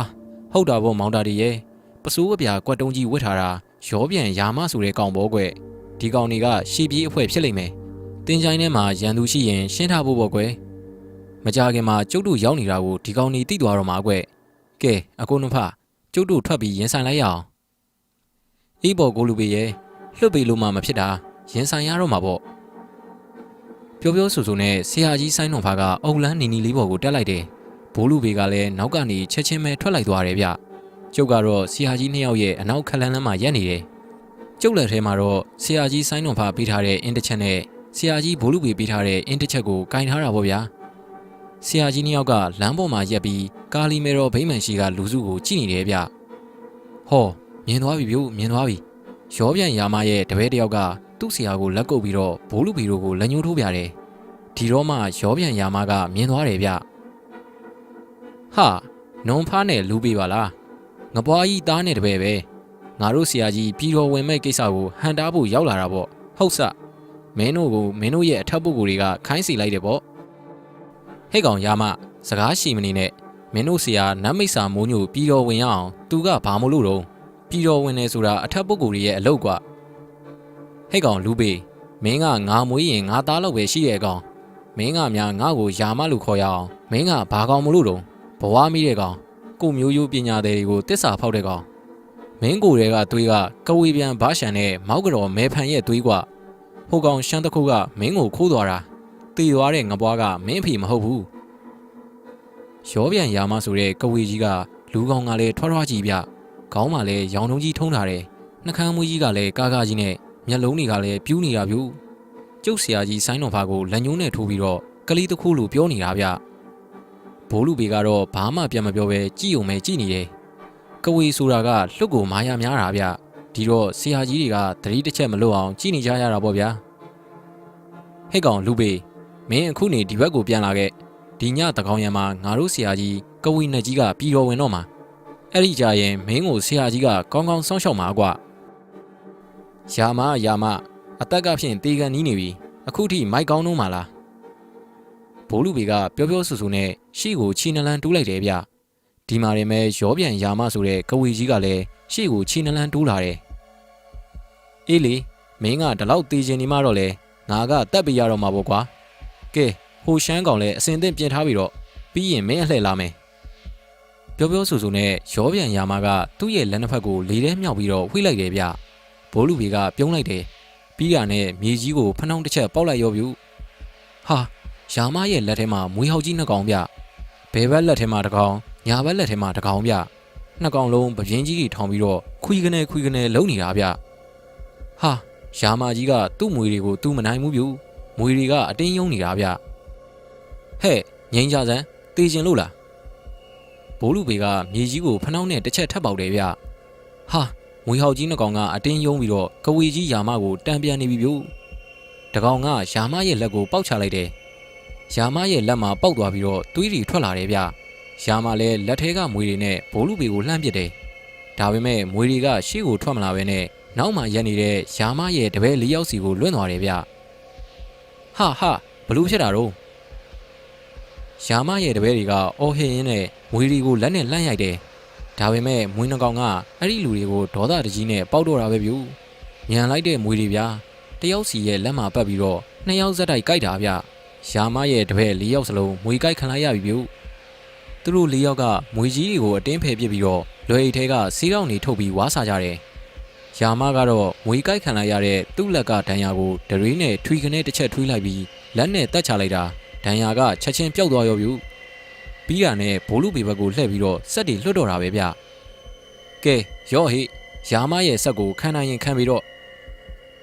ယာမရဲ့လက်ချောင်းထိပ်ကနေလက်ကနေထွက်လာတဲ့စက်တွေကဘိုးလူပေစီကိုပြေးဝင်လာတယ်ဗျဘိုးလူပေကယာမရဲ့စက်တွေကိုအနားရောက်မခံဘဲနဲ့လက်နဲ့တွန်းထုတ်တယ်လို့လှုပ်လိုက်တာစက်တွေကတုံကနေရက်သွားပြီးတော့ ဝုံကနေအတန်ကြီးနဲ့အတူတူကဝေယာမကြီးကနောက်ကိုခြေတလန်းလောက်ရွေ့သွားတယ်ဗျအဲ့ဒီအချိန်မှာပဲမွေကိုက်ခံလိုက်ရတဲ့ယာမရဲ့တပည့်လေးယောက်ကရိုင်တိရိုင်တိုင်နဲ့ကာလီမေတော်ဗိမ္မာန်တွေကိုဝင်သွားကြတယ်ဒီတစ်ခါခံနိုင်ရင်ခံပြီးတော့လူပေမင်းကိုငါတငယ်ချင်းဘာရှန်ရဲ့သားဆိုပြီးတော့ငါကညှနေတာဒီတစ်ခါတော့အသေးပဲပေါ့ကွာကဝေကြီးယာမရဲ့မျက်လုံးတွေရောဟထားတဲ့ပါဇက်ထဲကရောစိမ့်စိမ့်ပြပြဆက်တွေထွက်လာတာဗျအဲ့ဒီဆက်တွေပေါင်းပြီးတော့အနီရောင်ဆက်တွေဖြစ်သွားတယ်အနီရောင်ဆက်တွေကဘိုးလူပေစီကိုပြေးဝင်လာတာဗျအဲ့ဒီအချိန်မှာပဲရက်ကြည့်နေတဲ့ဆရာကြီးဆိုင်းတော်ဖာပါရှေ့ကိုထွက်သွားပြီးတော့ဆရာကြီးနှစ်ယောက်ဗျိုင်းတူရိုက်ချလိုက်တယ်ရှေ့ကိုပြေးဝင်လာတဲ့ဆက်တွေကအပိုင်းပိုင်းပြက်ကုန်ရောဗျတဖြန်းဖြန်းမြည်ပြီးတော့ဆက်တွေကပြတ်တော့ပြီးပျောက်သွားတာဗျအဲ့ဒီအချိန်မှာပဲဆရာတော်ဖာကသူ့ရဲ့လက်ဝါးနှစ်ဖက်ကိုပုတ်နေတယ်ဘိုးလူပေကတော့သူ့ရဲ့ဆက်တွေကိုစလွတ်တယ်ကဝေကြီးယာမကမျက်နှာနည်းနည်းပြက်နေပြီဗျပြီးတော့မှပါဇက်ကမန်နန်နေရွတ်ပြီးသူ့ကိုယ်ကိုလက်နဲ့ကားတယ်လို့ပုတ်တယ်လို့လုံနေတယ်ဗျ။အော်မင်းကကဝေတန်ချက်ဝင့်နေတာပေါ့လေ။မင်းရဲ့ကဝေတန်ချက်ကတော်ယုံတန်ယုံဆက်ကိုပဲကားနိုင်မှာယာမရဲ့ငါရဲ့လောင်မီးဆက်ကိုတော့ကားနိုင်မယ်မထင်ဘူး။ဆရာဆိုင်းတော်ဖာကရှမ်းတန်ဝဲဝဲနဲ့ပြောလိုက်တာဗျ။အဲ့ဒီအချိန်မှာပဲဘိုးလူပေရဲ့လိန်မော်ရောင်တောင်းနေတဲ့ဆက်တွေကလက်ကနေထွက်သွားတယ်ဗျ။ကဝေကြီးယာမကလက်ဝါးနှစ်ဖက်နဲ့ဘိုးလူပေရဲ့ဆက်တွေကိုကားတယ်လို့လှုပ်လိုက်တယ်။ဘိုးလူပေရဲ့ဆက်တွေကနည်းနည်းတန့်သွားပြီးတော့ရှေ့ကိုအရှိန်နဲ့ပြေးမဝင်နိုင်တော့ဘူးဗျကဝေကြီးယာမဆိုတာခီသူမဟုတ်ဘူးလို့ကြုတ်တွေးလိုက်မိတယ်ဘိုးလူပေလွတ်လိုက်တဲ့ဆက်တွေကလည်းရှေ့ကိုတရွေ့ရွေ့နဲ့တိုးဝင်နေတယ်ဗျကဝေကြီးယာမကလည်းလက်နဲ့တောင့်ပြီးတော့ကာထားတယ်ဒါပေမဲ့သူကြမကာနိုင်ဘူးဗျဘိုးလူပေရဲ့ဆက်တွေကတိုးဝင်သွားတယ်ဟာကဝေကြီးယာမရဲ့ကဝေတန်ချက်ကလည်းအတော်ဆွမ်းတာဗျဘိုးလူပေရဲ့လိန်မောင်ရောင်ဆက်တွေကသူ့ကိုယ်ထဲကိုဖောက်မဝင်နိုင်ဘူးဗျသူ့ကိုယ်ကိုပတ်ပြီးတော့လက်ကနေဖြစ်နေတာဗျာဘဲနဲ့တော့လူပေရဲ့မင်းရဲ့ဆက်တွေကငါရဲ့ကဝေတန်ချက်ကိုမဖောက်နိုင်ပါလားကွာဟုတ်လားယာမဒါဆိုရင်ရော့ငါရဲ့လောင်မီးဆက်ဆရာနွန်ဖားကပြောဆူဆူနဲ့အစောကလေးကပုတ်နေတဲ့လက်ဝါးနှစ်ဖက်ကိုဖွင့်လိုက်တဲ့အခါမီးဆက်လေးတစ်စက်လိုလင်းနေတဲ့အဆက်လေးတစ်ခုကဆရာနွန်ဖားရဲ့လက်ဝါးပေါ်မှာတွေးလိုက်ရတယ်ဗျဆရာနွန်ဖားကမန်နန်တစ်ခုကိုရွတ်လိုက်တဲ့အချိန်မှာအလင်းဆက်လေးကလွင့်ထွက်သွားပြီးတော့ကဝေယာမရဲ့ခေါင်းပေါ်မှာဝဲနေတယ်ကဝေယာမကလည်းမန်နန်ကြီးရွတ်ပြီးတော့အလင်းဆက်လေးကိုလက်နဲ့လိုက်ကာနေတယ်ဗျအလင်းဆက်လေးကယာမရဲ့မျက်နှာရှိကိုရောက်လာပြီးတော့ဝဲနေရုံပဲဗျဒီမှာရင်ပဲယာမကပါဇက်ဟပြီးတော့သူ့ရဲ့ဆက်တွေကိုထုတ်တယ်ဒါပေမဲ့ဆက်တွေကထွက်မလာတော့ဘူးဗျယာမလည်းမျက်နှာပြတ်သွားပြီးတော့မျက်လုံးတွေလည်းပြူးသွားတယ်မျက်နှာရှိမှပြန်နေတဲ့ဆရာကြီးဆိုင်းတော်ဖားရဲ့မီးဆက်ကိုမျက်တောင်မခတ်ပဲလိုက်ကြည့်နေတယ်အဲ့ဒီအချိန်မှာပဲဆရာကြီးဆိုင်းတော်ဖားကလက်ဝါးနဲ့တွန်းတယ်လို့လှုပ်လိုက်တာဗျဟာဝင်သွားပြီဗျဝင်သွားပြီအလင်းဆက်လေးကဟပြီးဆက်ထုတ်ဖို့ကြိုးစားနေတဲ့ကဝေကြီးယာမရဲ့ပါဇက်ထဲကိုဝင်သွားပြီဗျကိုလူပေမင်းဆက်တွေတိမ့်တော့ဆရာကြီးဆိုင်းတော်ဖားကလှမ်းပြောလိုက်တော့ဘိုးလူပေကသူ့လွတ်ထားတဲ့ဆက်တွေကိုတိမ့်ပြတယ်ဗျကို့အတွက်ကိုစူးတာပေါ့ယာမရဲ့ကဝေတန်ချက်ဝစ်ထားတော့မင်းထွက်မပြေးနိုင်တော့ဘူးပေါ့ပါဇက်ကနေဝင်သွားတဲ့ဆရာနွန်ဖားရဲ့လောင်မီးဆက်ကကဝေကိုဒုက္ခပေးပြီဗျကဝေကြီးယာမကအော်ပြီးတော့ပြစ်လေသွားတယ်ဗျမြေကြီးပေါ်မှာလူးလိမ့်ပြီးတော့အော်နေတာပေါ့ဗျာစောစောကမွေကိုက်ခံလိုက်ရတဲ့ယာမရဲ့တပည့်တွေကလည်းမွေစိတ်တက်နေပုံပဲဗျကာလီမေတော်ဗိမာန်တွေကနေတကြီးတရိုင်နဲ့ထွက်လာပြီးတော့သူတို့ဆရာရဲ့အဖြစ်ဆိုးကိုမျက်လုံးအပြူသားနဲ့ဝိုင်းချနေကြတယ်ကဝေကြီးယာမရဲ့အတန်နဲ့ကြီးနဲ့အော်လိုက်တဲ့အတန်ကကြံတော်တင်ချိုင်းထဲမှာပြန့်သွားတာဗျ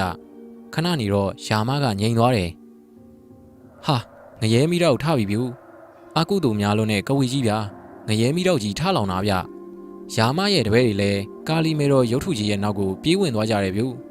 တိတ်တောင်မကြပါဘူးဗျကဝေကြီးယာမရဲ့ခန္ဓာကိုယ်ကြီးပျောက်သွားတယ်ငရဲမိတော့ကြီးလည်းပြန်ဆင်းသွားပြီဗျလောင်မီးကြားတဲ့နေရာမှာတော့ပြာတော်မကြံခဲ့ဘူးဗျဟာပြေးပြီပြေးပြီကဝေကြီးယာမရဲ့တပည့်တွေကတင်းချိုင်းထဲကိုဝင်ပြေးကုန်ကြပြီဒီလူတွေမှာဆေးတွေပါလာလို့တာပေါ့ဗျာမဟုတ်ရင်တော့စောစောကတိုက်မှုကြီးကြိုက်တာနဲ့တင်တီလောက်တယ်ဆရာကြီးဆိုင်းတော်ဖာနဲ့ဘိုးလူဝေတို့ကတော့စောစောကတရက်ပင်ကြီးနောက်ကိုပြန်ပြီးတော့ဝင်နေကြတယ်ဗျကျုပ်လဲပါတာပေါ့ဗျာဒါပေမဲ့ကျုပ်ကကင်းသမားလေဗျာတင်းချိုင်းထဲကိုဝင်လာတဲ့လူတွေကိုစောင့်ကြည့်နေရတာဗျမိုးကတဖြည်းဖြည်းနဲ့ချုပ်လာပြီစောစောကအိတ်တန်းတက်တဲ့ငှက်တန်နေတောင်ပျောက်သွားပြီရန်ကုန်မြို့ရဲ့အဓိကရတင်းချိုင်းလေဗျာနံပါတ်9တယ်ဗျတင်းချိုင်းနေမှာနံပါတ်ရှိတယ်ဆိုတာမဖဲဝါပြောမှပဲကျုပ်လဲတီးတော်တာဗျတင်းချိုင်းနေမှာတီးတဲ့နာမည်တွေရှိနေတာဗျ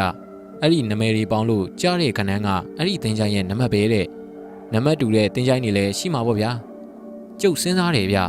အောက်လန်းမော်ပညာကျင့်စဉ်တွေမှာကိုကနန်းအဓိကထားပြီးတော့ကျင့်ကြတာကိုကျုပ်သတိထားမိရဲ့ကိုတင်ချိုင်းကျင့်စဉ်ကိုကြီးကိုကုံကန်ကြီးကိုကန်တစ်ပင်ကြီးကိုပင်တို့ပေါ့ဗျာ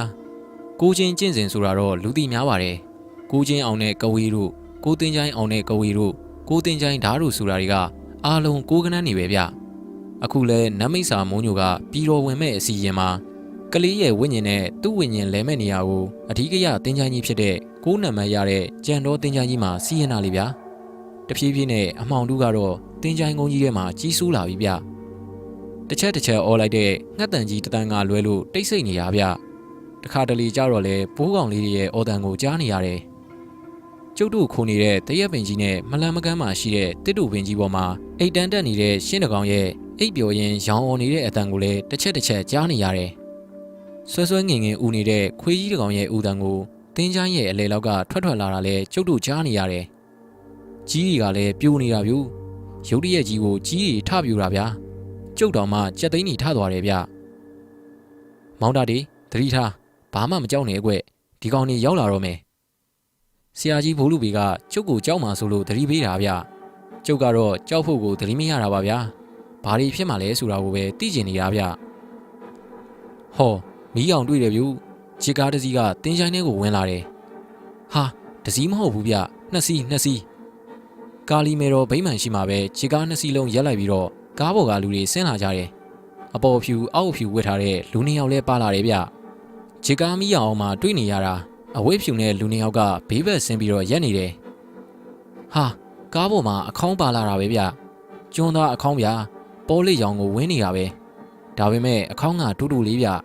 9နှစ်အရွယ်ကလေးအလောင်းထဲတဲ့အခေါင်းပေါ့ဗျာဟောအခေါင်းကိုမလာတာကလူ9ယောက်ဗျလူချင်းပူးကပ်ပြီးတော့ကိုတဲလာတာဗျဩ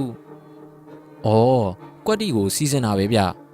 နံပါတ်6တင်းချိုင်းမှာလူ9ယောက်ဝိုင်းပြီးတဲလာတဲ့9နှစ်သားကလေးကိုအရှင်လက်အိမ်မွေချပြီးတော့ည9နာရီတီမှာမြေမြုပ်ကြမှာကိုဘိုးလူပေနဲ့ဆရာဆိုင်းတော်ဖားကတယောက်နဲ့တယောက်လက်တူပြီးတော့ပြောတယ်ဗျအကူတော်ဖားဟိုဘက်ကအရက်ရှိကောင်ကအောင်ပင်လေဆရာကျော်ဆိုတဲ့ကောင်ပဲဗျဒီဘက်ကပူကောင်ကရေပြာအိုင်ဆရာမြဆိုတဲ့ကောင်ပဲဒီကောင်နှစ်ကောင်ကမိုးညိုရဲ့ဘဲလက်ယုံနဲ့ညာလက်ယုံပဲဗျကဲကျုပ်တို့ထွက်လိုက်ရအောင်အကိုနွန်ဖားကရေပြာအိုင်ကိုလှုပ်ကျုပ်ကအောင်ပင်လေကိုလှုပ်မယ်ကောင်းပြီကိုလူပေတွားပြီဗျဆရာကြီးနှစ်ယောက်ကလမ်းမော်ကိုတက်လိုက်ကြပြီကျုပ်ကလည်းနောက်ကထွက်ပြီးတော့လိုက်ရတာပေါ့ဗျာရေပြာအိုင်ကအရင်မြင်သွားတာဗျခြေကားမီးအောင်မှာလမ်းမော်ကိုတက်ပြီးတော့မာမာကြီးတွေရက်နေတဲ့ဆရာနွန်ဖားနဲ့ဆရာကြီးဘိုးလူပေကိုတွေ့သွားတာအောင်ပင်လေကိုပြောလိုက်တော့အောင်ပင်လေကလည်းလှည့်ကြည့်ရဲ့ဗျယာမစီကဘာအဆက်အသွယ်မှမရတော့တာဓာကြောင့်ကိုငါတို့လူယာမကိုမင်းတို့လှုပ်လိုက်ပြီပေါ့လေငပွားတာကလီကဝါကောင်နဲ့ငပွားအိမ်ကအိမ်ဆောင်ခွေးနွန်ဖဟဲ့ကောင်မင်းဟာမင်းအောင်ပင်လေဖြစ်ဖြစ်ကျွဲလူအိုင်ဖြစ်ဖြစ်အရေးမကြီးဘူးမင်းတို့ဆရာမိုးညိုကိုလူလောကကနေမောင်းထုတ်လိုက်တာငါနဲ့ငါဆရာကွာဒါကိုမင်းဆရာကလူလောကကိုပြန်ဝင်ဖို့ရုပ်မာမအကြံနေနဲ့ကြံစီနေတာလွဲမဲထင်လို့လားကွာဆရာကြီးဆိုင်းတော်ဖားကရှေ့ကိုခြေတလန်းတိုးပြီးတော့ပြောတာဗျ။အော်လက်စတတ်တော့ဒိုးဆရာကိုတတ်တဲ့အထဲမှာမင်းမာပါတာကိုရှမ်းကောင်ကြီးဒီနေ့ညတော့မင်းတေဖို့သာပြင်ထားပြီးတော့အောင်ပင်လေကပြောလိုက်တဲ့အချိန်မှာပဲရေပြာရင်ကသူ့တပည့်တွေကိုလှည့်ပြီးတော့အမိန်ပေးတယ်ဗျ။ဟေးမော်ဆက်ရအောင်မောင်းညိုမင်းဦးဆောင်ပြီးတော့ဆက်လို့9နာရီတိမှာစီရင်ရမယ်ကြားလားကဝေ9ယောက်က9နှစ်သားလေးရဲ့အခေါင်းကိုတဲပြီးတော့တင်းချိုင်းထဲကိုဝင်သွားတယ်ဗျညနေကတင်းချိုင်းဆောင်လူတွေတူးပေးထားတဲ့မြေချင်းစီကိုတန်းသွားတာပေါ့ဗျာရေပြာအိမ်ကဆရာနွန်ဖားကိုကြည့်ပြီးတော့စက်တွေကိုစလွတ်တယ်ဗျအောင်ပင်လေကလည်းဆရာဘိုးလူပေစီကိုစက်တွေစလွတ်တယ်ဒါပေမဲ့ဒီစက်တွေကတိတ်ပြီးတော့မပြင်းသေးပါဘူးဗျာရှီပြေးလွတ်တဲ့စက်တွေပဲရှိသေးတာပါဆရာနွန်ဖားရောဘိုးလူပေရောရှေ့ကိုခြေနှလန်းတက်ပြီးတော့လက်ထဲမှာအသိမ့်ကင်ထားတဲ့အင်းနေနဲ့ပြစ်သွင်းလိုက်ကြတာဗျဟာစက်တွေကလက်ကနေဖြစ်ပြီးတော့အပိုင်းပြက်ကုန်ပြီဗျအခိုးအငွေ့တွေပျောက်သွားတော့ရေပြာအန်ရောအောင်ပင်လေရောဖင်ထိုင်ရဲ့လဲနေကြတာဗျာလဲနေရကနေချက်ချင်းပဲထပြီးတော့ပြန်တိုက်ကြတယ်ဗျကဝေ2ယောက်လုံးကစက်တွေထပ်ပြီးတော့လွတ်ကြပြီဒီတစ်ခါလွတ်တဲ့စက်ကတော့တော်တော်ကိုပြင်းမဲ့ပုံပဲဗျပါဇက်တွေရောမျက်လုံးတွေရောကနေတဝင်းနဲ့ထွက်လာတဲ့စက်တွေဗျအောင်ပင်လေရဲ့စက်တွေကဘိုးလူပေစီကိုတန်းဝင်လာပြီးတော့ရေပြာအန်ရဲ့စက်တွေကဆီယာနွန်ဖစီကိုတန်းဝင်သွားတာဗျဆရာနွန်ဖာရောဘိုးလူပေရောစက်တွေကိုပြန်လွတ်တယ်ဗျအထက်လန်းစက်တွေနဲ့အောက်လန်းစက်တွေတော့ထိတ်တိုက်တွေးပြီပေါ့ဗျာ ဝုံကနေအတန်ကြီးထွက်သွားပြီးတော့ကဝေနှစ်ယောက်ကနောက်ကိုခြေနှလန်းလောက်ဆုတ်သွားတယ်ဗျဒါပေမဲ့သူတို့ရဲ့အစွမ်းတွေကိုထပ်မြင်ပြီးစက်တွေကိုအားထက်ဖြည့်ပုံရတယ်ဗျဒီတစ်ခါတော့ဘိုးလူပေရောဆရာနှုံဖာရောနောက်ကိုခြေတလန်းစီဆုတ်လိုက်ရတယ်ငါဆရာကိုတတ်တဲ့ကောင်မင်းကိုငါဒီညပြန်တက်မယ်ကွရေပြအိုင်ကဝေကြီးကအန်ကျရင်းနဲ့ကျင်းလိုက်တယ်ဗျကဝေကြီးမိုးညိုကိုရှင်းတော့ကပထမန်ဆရာပွားကြီးနဲ့အတူတူဆရာနှုံဖာပါတာဟုတ်ဗျဆရာနှုံဖာကတော့ကဝေဒေါသဖြစ်လေကြိုက်လေဆိုတဲ့ပုံစံပဲဗျစက်တီထိတ်တိုက်ပြီးအားရီထုတ်နေကြတာဗျခဏနေတော့ဆရာကြီးတွေရဲ့ဆက်ကအယောင်တွေပူတောက်လာပြီးလင်းကနေဖြစ်လာတယ်ဗျကဝေကြီးနှစ်ယောက်ကလည်းသူတို့ရဲ့စက်တွေကိုအားထည့်ပြီးတော့တိုက်နေကြတယ်ဗျခဏနေတော့ဝုံကနေအတန်ကြီးထပ်ထွက်လာပြီးကဝေကြီးနှစ်ယောက်ကနောက်ကို3ပေလောက်လွင့်သွားရောဗျမြေကြီးပေါ်ကိုဖင်တာရဲ့လဲကြကုန်တာဗ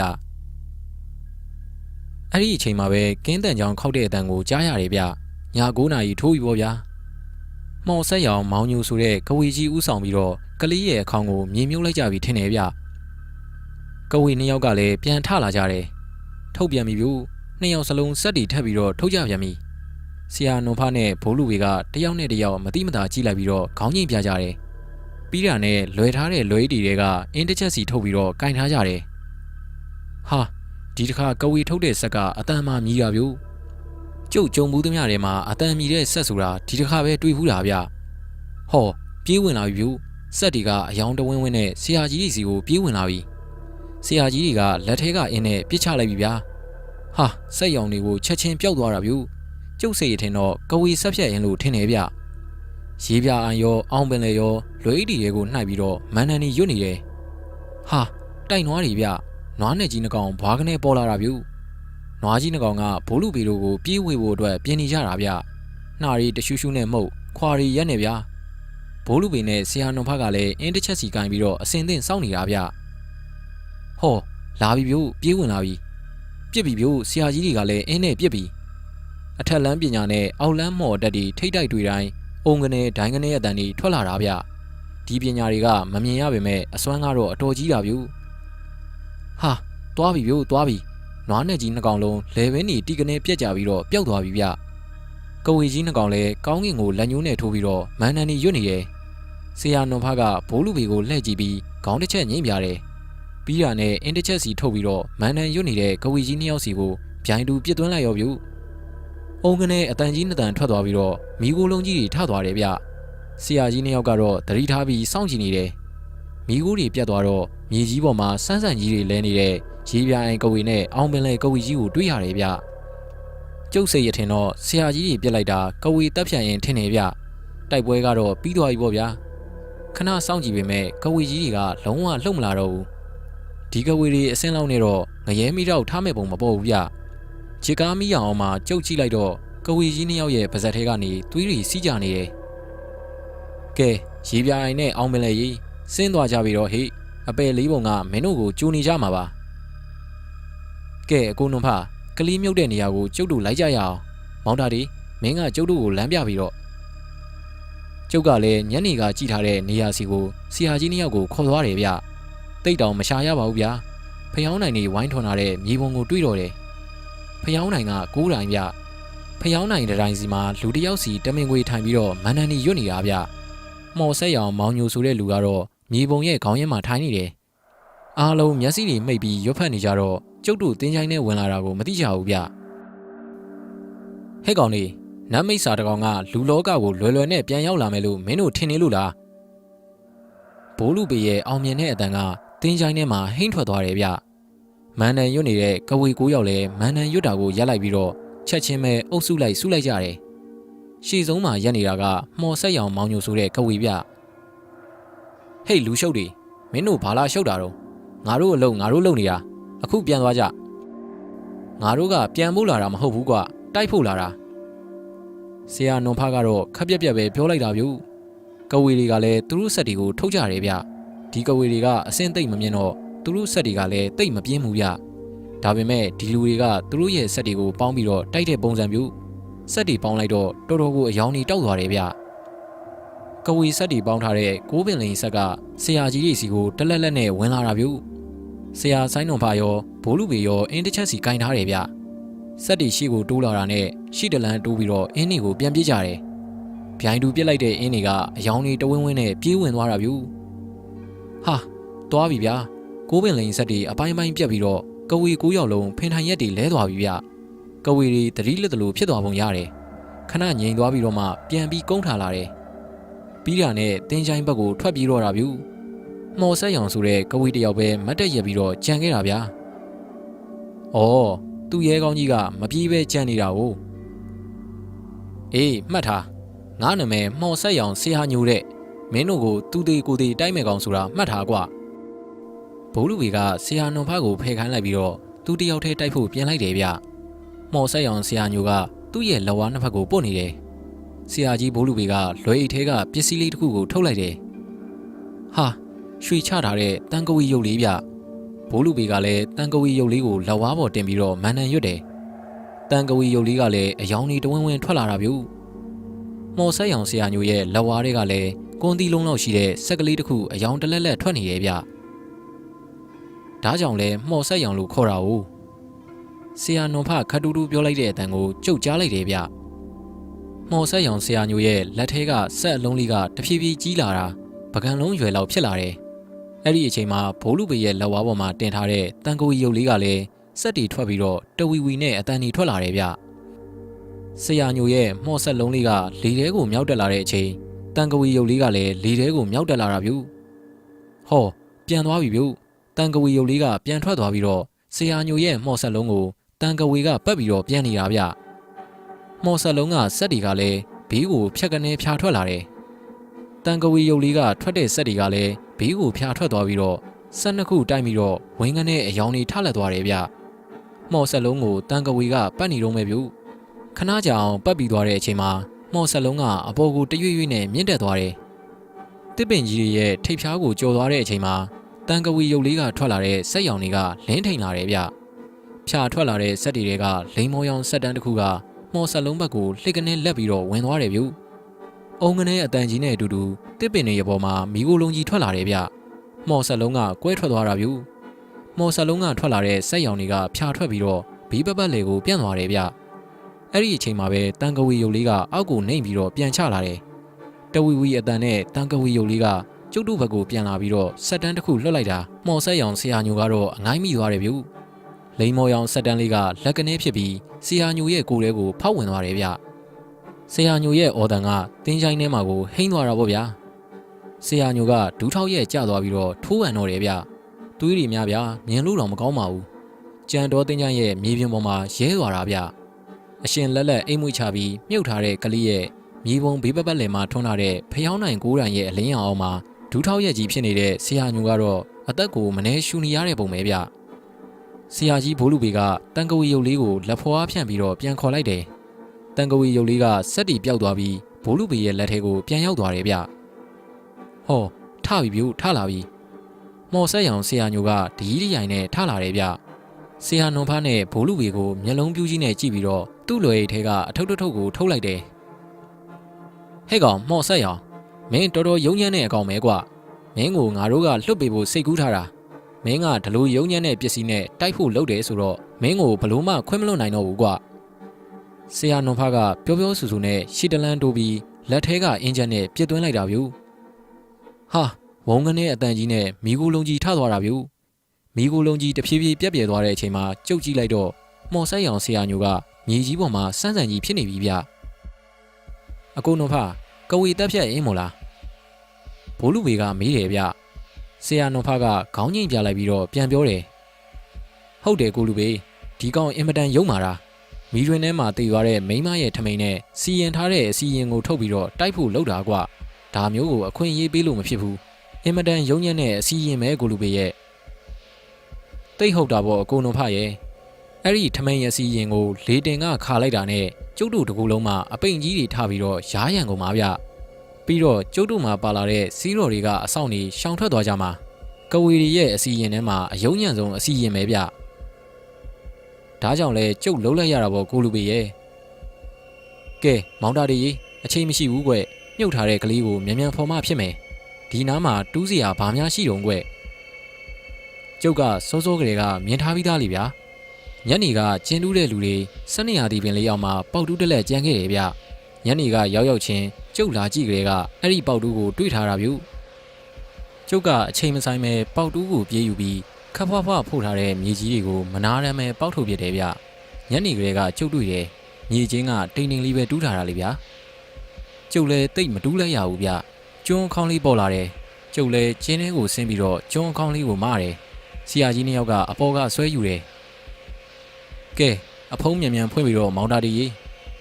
မြေကြီးပေါ်ကိုရောက်လာတဲ့အခေါင်းကိုပေါက်တူးနဲ့ကလော်ပြီးဖွင့်ရတယ်ဗျပထမတော့မနှဲဖွင့်နေရတာနောက်တော့နည်းနည်းလေးဟသွားပြီးဂလုတ်ဆိုတဲ့အတန်မြည်ပြီးအခေါင်းဖုံးကပွင့်သွားတယ်ဗျမြေပုံဘေးမှာဝိုင်းပြီးထွန်းထားတဲ့ဖျောင်းနိုင်နေရဲ့အလင်းရောင်နဲ့ကလေးကိုတွေးရပြီဗျဟာချစ်စရာကောင်းလေးဗျအသားဖြူဖြူရုပ်ချောချောလေးဗျဘိုးလူဘေကသူ့ရဲ့လွယ်ထဲကရေစင်ပလင်းကိုထုတ်ပြီးတော့မြန်မြန်ဖွင့်နေပြီးတာနဲ့ကလေးရဲ့မျက်နှာကိုရေစင်နဲ့တောက်ပြီးမန်နန်တပုတ်ရွတ်လိုက်တယ်ဟောလှုပ်လာပြီဗျလှုပ်လာပြီကောင်လေးကလန့်ပြီးတော့နိုးသွားတယ်ဗျသူ့ကိုထည့်ထားတဲ့အခေါင်းထဲမှာပဲစက္ကနေထထိုင်နေမျက်လုံးပြူးပြူးလေးနဲ့ဟိုကြီးတီကြီးလုံနေတယ်ဗျလူလေးမကြောက်နဲ့လူလေးဘိုးတို့ကလူလေးကိုလာခဲ့တဲ့လူလေးဘာမှမကြောက်နဲ့တော့ဘိုးလူဘေကပြောလိုက်တာဗျကျုပ်ကကောင်လေးကိုအခေါင်းထဲကနေမပြီးတော့ထုတ်လိုက်တယ်လူလေးနာမည်ကဘလို့ခေါ်တော့ဆရာနွန်ဖားကမေးလိုက်တာဗျကျုပ်နာမည်ကမိုးညိုပါဟာမိုးညိုဆိုပါလားဆရာကြီးနှစ်ယောက်ကတယောက်နဲ့တယောက်ကြည့်ပြီးတော့ခေါင်းချင်းလိုက်ကြတယ်ဗျကဲမောင်တာဒီအခေါင်းကိုပြန်ဖုံးလိုက်ကွပြီးရင်မြေချင်းနဲ့ပြန်ထည့်ပြီးတော့မြေပြန်ဖို့ထားလိုက်ဟုတ်ကဲ့ဆရာကြီးကျုပ်ကလည်းအခေါင်းကိုအဖုံးပြန်ဖုံးနေပြီးတော့ကျင်းထဲကိုအခေါင်းပြန်ထည့်ပြီးမြေပြန်ဖို့လိုက်တယ်ဗျဘိုးလူဘေကကလေးရဲ့လက်ကိုကင်ထားတယ်ဗျကလေးကတော့သူ့ကိုယ်သူဘာဖြစ်မှန်းမသိပဲကျုပ်လုံနေတာတွေကိုကြည့်နေရပါဗျာလူလေးကရန်ကုန်မှာနေတာလားဟုတ်တယ်ဘို့ကျုပ်ကရန်ကုန်မှာနေတာပါရန်ကုန်ဘယ်မှာနေတာတော့ကွတာမွေးမှာပါလူကလေးရဲ့အဖေနဲ့အမေကရောဘသူတွေတော့အဖေကဦးညိုအမေကဒေါ်တောင်းပါမင်းအဖေကိုမော်ဆက်ရောင်ဆရာညိုလို့ခေါ်ကြတာကိုလူလေးသိလားသိတယ်ဗျအဖေတပည့်တွေကအိမ်ကိုမကြလာကြတယ်ကိုလူဘေဒေါ်တောင်းဆိုတာမောက်ကတော်မိတောင်းကိုပြောတာထင်တယ်ဟုတ်မယ်အကိုနုဖရဲ့ကလေးကိုဗိုက်ထဲကထုတ်ယူသွားပြီးတော့ငညိုနဲ့မိတောင်းကိုမွေးခိုင်းတာဖြစ်လိမ့်မယ်မင်းအမေဒေါ်တောင်းကအခုအိမ်မှာရှိတာပေါ့ဟုတ်လားလူလေးကျုပ်အမေမရှိတော့ဘူးဗျဟိုတလောလေးကတင်တည်သွားပြီဟေးဟုတ်လားဘာယောဂနဲ့တည်တာတော့ကွာမသိဘူးဘိုးရဲ့သွေးတွေအန်ပြီးတော့တည်သွားတာပဲဗျဟေးဟုတ်လားစကားပြောနေတော့မှဆရာနှုတ်ဖကကောင်းကင်ကိုမော့ကြည့်ရဲ့ကိုလူပေကြီးအချိန်တော့နီးပြီကွမောင်တာတီကကလေးကိုစောင့်ရှောက်တာဆရာနှုတ်ဖကအဲ့ဒီလိုပြောပြီးတော့သူ့ဂိတ်ထဲကချီမန်းကွင်းတွေထုတ်ပြီးကလေးကိုစွတ်ပေးရဲ့ဗျဘရင်နေဆက်လွယ်တယ်လို့ဘယ်ရောညာရောဆက်လွယ်တိုင်းစွတ်ပေးလိုက်တယ်ဘိုးလူပေကလည်းသူ့ရဲ့လွယ်ထဲကချီမန်းကွင်းတွေထုတ်ပြီးတော့ကျုပ်ကိုဆက်လွယ်တိုင်းစွတ်ပေးထားတယ်ကျုပ်ကကလေးရောချီမန်းကွင်းနေနေပေါ့ဗျာစောစောကနေရတရက်ပင်ကြီးအောက်ကိုပဲကျုပ်တို့ပြန်လာခဲ့ကြတယ်ရော့မောင်တာတီဒီအင်းတစ်ချက်ကိုယူထားကလေးနာကိုကတ်လာလို့ကတော့ဘာကောင်မဲဖြစ်ဖြစ်ဒီအင်းနေနဲ့သာပြေးကွက်ကြားလားဘိုးလူဘေကကျုပ်ကိုအင်းတစ်ချက်ပေးတယ်ဗျဘာအင်းနေတုံးဆိုတာတော့ကျုပ်ကိုမပြောဘူးကျုပ်လည်းညာဘက်လက်မှာအင်းတစ်ချက်ကိုထပ်ပြီးတော့ကြစ်ပါအောင်စုပ်ထားလိုက်တယ်ဘယ်ဘက်လက်ကမိုးညိုလေးကိုကင်ထားရတာပေါ့ဗျာဆရာကြီးနှစ်ယောက်ကတော့ဘေးဘက်ဝင်းချင်းကိုမျက်တောင်မခက်ကြည့်နေကြတာဗျကောင်းကင်ရောမြေကြီးရောအရှိအနောက်ဘေးဘက်ဒီပါမချမ်းပဲကြည့်နေကြတာဗျအချိန်ကလည်းတဖြည်းဖြည်းနဲ့တကောင်သားကိုကတ်လာပြီဗျဟောတကောင်ကြက်တောင်တွန်းပြီဗျတင်းချိုင်းဆောင်တယောက်ရဲ့အိမ်မှာမွေးထားတဲ့ကြက်ကတွန်းတာထင်တယ်ဗျအဲ့ဒီအချိန်မှာပဲတဖြန်းဖြန်းနဲ့တောင်ပန်ခတ်တန်ကြီးကိုကြားရတာဗျကျုပ်ရောဆရာကြီးတွေရောကောင်းကင်ကိုမော့ကြည့်ကြတယ်ဗျမိစ္ဆာကောင်တော့လာပြီအကိုနှုတ်ဖကြီးဟာတွေ့ပြီဗျတွေ့ပြီကောင်းကင်မှာငှက်ကြီးဗျအတောင်မှန်အကြီးကြီးပဲဗျအတောင်တစ်ဖက်ကို9ပြီလောက်ရှိမယ်ထင်တယ်ဗျအတောင်နှစ်ဖက်ဆိုရင်10ပြီလောက်ရှိလိမ့်မယ်အတောင်နှစ်ခုကြားကကိုလုံးကြီးကတော့လူအရွယ်2စားလောက်ရှိလိမ့်မယ်ဗျဟောကျုပ်တို့ကြည့်နေတော့မှပဲကာလီမေတော်ဗိမာန်ပေါ်မှာနားလိုက်တယ်ဆရာကြီးနှစ်ယောက်ကလမ်းမော်ကိုထွက်ပြီးတော့ရက်တယ်စောစောကထိုးထားတဲ့ဂျစ်ကားမီးရောင်နေရောက်မှဆရာကြီးတွေကမာမရက်လိုက်ပြီးတော့ကာလီမေတော်ဗိမာန်ပေါ်မှာနားနေတဲ့မိစ္ဆာကောင်ကြီးကိုမော့ကြည့်ပြီးပြောတယ်ဟေးနမ်းမိစ္ဆာကောင်မင်းအခုဆင်းခဲ့ လူလောကကိုမင်းလာခြင်းတိုင်းလာလို့ရမယ်ထင်နေလားကွာဘိုးလူဘေကစိန်ခေါ်လိုက်တယ်ဆိုတာနဲ့မိစ္ဆာကချက်ချင်းကိုထိုးဆင်းလာတာဗျဆရာနုဖကလက်ထဲကအင်ဂျင်နဲ့စီးပြီးတော့ပြစ်လိုက်တယ်ဗျအုံကနေအတန်ကြီးနဲ့အတူတူမိစ္ဆာကောင်ကြီးကလွင့်ထွက်သွားတယ်မိခိုးတွေကလည်းမှောင်သွားတာဆိုတော့ဘာဖြစ်သွားတယ်ဆိုတာမသိရဘူးဗျမိခိုးတွေပြဲသွားတော့မှကြုတ်ကြည့်လိုက်တော့မြောက်ဝန်ကြီးဗျာငှက်မဟုတ်တော့ဘူးဗျနတ်မိစ္ဆာကရုပ်ပြောင်းရုပ်လွဲမျိုးစုံရတာပဲဟိုဗျကျုပ်စိတ်အထင်တော့အမြင့်10ပြီလောက်ရှိမယ်ထင်တယ်ဗျကိုလုံးက90ဝင်ပုတ်လောက်ရှိလိမ့်မယ်ခေါင်းကြီးကလည်းတင်းတောင်းလောက်ကြီးရှိမယ်ထင်တယ်ဗျဘိုးလူပေရဲ့ကိုယ်တွေကနေမြောက်ဝန်တကောင်ကကိုပွားထွက်သွားတယ်ဗျထွက်သွားတဲ့မြောက်ဝန်ကတဖြည်းဖြည်းကြီးကြီးလာပြီးတော့မိစ္ဆာမြောက်ဝန်ထက်2ဆလောက်ကြီးသွားတာဗျဟာတိုက်ပြီဗျမြောက်ဝန်ကြီး2ကောင်တိုက်တဲ့တိုက်ပွဲကတော့တော်တော်ကိုကြမ်းနေဗျလမ်းပေါ်ကအုံမုံနေဆိုတာဖွာကနေကိုထွက်သွားတာဗျခြေပွားကြီးတွေကလည်းစကောကြီးတစ်ချက်စာလောက်ကိုရှိတာဟုတ်ဗျခြေထောက်ကြီးတွေတစ်ချက်စောင့်နေလိုက်တိုင်းဒုံကနေနဲ့မြေကြီးကိုတိမ့်တိမ့်တုံသွားတာပဲဗျာတကောင်နဲ့တကောင်ရိုက်ကြတဲ့အတန်ကြီးတွေကလည်းတဘုံတအုံနဲ့ကိုဖြစ်နေတာဗျမိစ္ဆာကဒေါသတကြီးနဲ့အရှိန်လွန်ထွက်သွားတဲ့အချိန်မှာဘိုးလူပေရဲ့ကိုဘွားမြောက်ဝန်ကြီးကလက်ကြီးလွှဲပြီးတော့ရိုက်ထည့်လိုက်တာဗျဟာရှေ့ကိုစိုက်ကြသွားပြီဗျဒီတစ်ချက်ကတော့မိမိရပဲမိစ္ဆာကြီးကဒူးထောက်ရက်ကြီးမြေပေါ်ကိုကျသွားပြီဗျချက်ချင်းပြန်မထနိုင်ဘူးဗျဟောထပြီထတော့ထလာပြီဗျဒီကြီးတိုင်နဲ့ဘိုးလူပေရဲ့ကိုဘွားမြောက်ဝန်ကြီးနာကိုကတ်လာတယ်ဟာဘိုးလူပေကိုဘွားကအနားကတ်လာတဲ့မြောက်ဝန်ကြီးကိုခြေထောက်ကြီးနဲ့လှမ်းကန်လိုက်တာဗျမိစ္ဆာမြောက်ကြီးကနောက်ကို3ပြီလောက်ရွေ့သွားတယ်ဟောပြေးဝင်လာပြီဗျတရှိန်ထိုးပဲဗျာဟာရိုက်ချလိုက်ပြီဗျမိစ္ဆာမြောက်ရဲ့နှထင်နှစ်ဖက်ကိုဘိုးလူပေကိုဘွားမြောက်ကြီးကလက်သီးစုပ်နှစ်ဖက်နဲ့ညှက်ပြီးတော့ထုလိုက်တာဒုံကနေအတန်ကြီးကြားလိုက်ရပြီးမိစ္ဆာမြောက်ကြီးဖင်ထိုင်ကျသွားရောဗျဘုံကနေအတန်ကြီးနဲ့အတူတူမြေကြီးပေါ်မှာဖင်ထိုင်ရက်ကြီးဗျတင်းတောင်းလောက်ရှိတဲ့ခေါင်းကြီးကိုလည်းဘဲညာရင်းပြီးတော့ခါနေတယ်ကျုပ်စိတ်ထင်တော့မိစ္ဆာကောင်ကြီးကခေါင်းမူးသွားတယ်ထင်တယ်ဗျချက်ချင်းပြန်မထနိုင်ဘူးခဏနေတော့မှလက်ကြီးထောက်ပြီးကုန်းထားလာတယ်အထက်လမ်းမော်တက်နဲ့အောက်လမ်းမော်တက်မှာအဆင့်မြင့်ဆုံးဖြစ်တဲ့ရုပ်ပြောင်းရုပ်လွဲပညာနဲ့တိုက်ကြတာဗျဘိုးလူပေရဲ့ရုပ်ပြောင်းမော်ကတော်တော်ကိုအဆင့်မြင့်တာဗျလူကပြောင်းသွားတာမဟုတ်ဘဲနဲ့ကိုဘွားထွက်သွားပြီးမှရုပ်ပြောင်းသွားတာဗျဟောထလာပြီဗျမိစ္ဆာမြောက်ကြီးကပါဇက်ကြီးဖြဲထားတယ်ဗျတော်တော်ကိုဒေါသထွက်နေတဲ့ပုံပဲဘိုးလူပေမြောက်ကြီးစီကိုတရှိန်ထိုးပြေးပြီးတော့ဝင်လာပြန်ပြီဗျဟာနှစ်ကောင်လုံးကိုထိုးကြတာဗျလက်သီးကြီးတွေစုပ်ပြီးတော့တကောင်နဲ့တကောင်အပြန်အလှန်ထိုးနေကြတာဗျတကောင်ရဲ့လက်သီးကိုတကောင်ကမရှောင်မဲနဲ့အထိုးခံပြီးတော့ကိုပြန်ထိုးကြတာဘားတပြန်ကြားတပြန်ပဲဗျတကောင်နဲ့တကောင်မနာတန်းကိုထိုးကြတာဗျဒါပေမဲ့ဘိုးလူပေရဲ့မြောက်ကမိစ္ဆာမြောက်ထက်2ဆလောက်ကြီးတာပဲဘိုးလူပေမြောက်တစ်ချက်ထိုးလိုက်ရင်မိစ္ဆာမြောက်ကနောက်ကိုရိုင်းထွက်သွားတာဗျဒါပေမဲ့မိစ္ဆာကလည်းနည်းနည်းမှကိုမလျှော့ပဲပြန်ထိုးတာဗျဟာကြိုက်ပြီဗျအလက်မှာဝင်ကြိုက်တာဗျမိစ္ဆာမြောက်ကြီးကဘိုးလူပေမြောက်ကြီးရဲ့လက်မောင်းကိုဆွဲပြီးတော့ကြိုက်တာဗျဘိုးလူပေမြောက်ကအကြိုက်ခံထားရတဲ့လက်ကိုမယုံမဲထိုးပိထားပြီးတော့မိစ္ဆာမြောက်ရဲ့ခေါင်းကိုကြံတဲ့လက်တစ်ဖက်ကလက်သီးကြီးနဲ့ဒရဇက်ထူတော့တာဗျမိစ္ဆာမြောက်ကလည်းကြိုက်ဘိုးလူပေမြောက်ကလည်းထုနဲ့ကြာလာတော့မိစ္ဆာမြောက်ကြီးမခံနိုင်တော့ဘူးဗျမြေကြီးပေါ်ကိုခြေလွတ်လက်လွတ်ပြုတ်ကျသွားတယ်ဒီတော့မှပဲဘိုးလူပေမြောက်ကမိစ္ဆာမြောက်အကြိုက်ခံရတဲ့နေရာကိုလက်ဝါးကြီးနဲ့တက်ချလိုက်တာအယောင်တွေကိုတလက်လက်ထွက်သွားတာဗျာမိစ္ဆာမြောက်ကလဲနေရာကနေကုန်းပြီးတော့ထလာပြန်ပြီဗျဟောနောက်ကိုဆုတ်သွားလိုက်တာတဖြည်းဖြည်းနဲ့ကာလီမေတော်ဗိမာန်နာကိုတောင်ရောက်သွားတာဗျဟာပျောက်သွားပြီဗျမိစ္ဆာမြောက်ကြီးဖြက်ကနေပျောက်သွားပြီဘိုးလူပေမြောက်လည်းပျောက်သွားပြီဗျဒီတော့မှဘိုးလူပေရောဆရာနှဖရောလိုက်ရှာကြတော့တာဗျဒါပေမဲ့မိစ္ဆာမြောက်ကိုလုံးဝကိုရှာလို့မရတော့ဘူးမောင်တာဒီမင်းမျက်ကွင်းစီကွင်းလာလားဟုတ်ကဲ့ဆရာကြီးကွင်းလာပါတယ်ဒါဆိုရင်ကြည်စမ်းကွယ်မိစ္ဆာကောင်ဘယ်သွားလဲမသိဘူးကွကျုပ်ကလည်းပတ်ဝန်းကျင်ကိုလိုက်ကြည့်ရပဲဗျဒါပေမဲ့ဘယ်မှမတွေ့ဘူးအဲ့ဒီအချိန်မှာပဲရင်ကောင်းတကောင်ကကျုပ်နဲ့ကလေးကိုပတ်ပြီးတော့ပြန်နေတယ်ဗျကျုပ်တို့နာကိုကပ်ပြီးပြန်လာတော့မဟုတ်ဘူးဗျတလန်အကွာလောက်ကနေပြန်နေတာဆရာကြီးဒီမှာရင်ကောင်းတကောင်ကျုပ်တို့ကိုပတ်ပြီးတော့ပြန်နေတယ်လက်မအရွယ်လောက်ရှိတယ်ဗျကျုပ်ပြောတော့မှပဲဆရာကြီးနှစ်ယောက်ကပြပြတလဲလှည့်ကြည့်ရဲ့ဗျမောင်တာဒီအဲ့ဒီရင်ကောင်းကိုအင်းနဲ့ပြစ်ဆရာနုံဖကကြပြားပြေးလာပြီးတော့ကလေးကိုဆွဲခေါ်သွားတယ်ဗျအဲ့ဒါမိစ္ဆာကောင်ကကလေးစီကိုဝင်ဖို့ကြိုးစားနေတာကျုပ်ကလည်းလက်ထဲကအင်းတစ်ချက်ကိုညာလက်မှာပြောင်းကန်ပြီးတော့ရင်ကောင်းကိုတီးတီးချာချာလိုက်ကြည့်ရဲ့ဗျဟောလာပြီဗျတကြောပြန်လာပြန်ပြီ ကျုပ်လည်းတဲ့တဲ့ကြီးပြန်ဝင်လာတဲ့ရင်ကောင်ကိုမျက်တောင်မခက်ကြည့်နေပြီးတော့အင်းတစ်ပြည့်အကွာလောက်ရောက်တဲ့အချိန်မှာကဲကွာဆိုပြီးအင်းနဲ့လှမ်းပစ်တယ်ဗျဟာအံ့ဩစရာဗျာအင်းကမီးတွေဝင်းကနေလက်သွားပြီးတော့ဝုန်းကနေအတန်ကြီးမြည်သွားတယ်ဗျအခိုးတွေထသွားပြီးတော့ပြန်ငိန်သွားတဲ့အချိန်မှာရင်ကောင်ကိုမတွေ့ရတော့ဘူးဗျဖျောင်းနိုင်မီးတွေလင်းနေတဲ့မြေပုံနဲ့မနီမူကြီးမှာရက်နေတဲ့မဲမဲအကောင်ကြီးကိုတွေ့နေရတယ်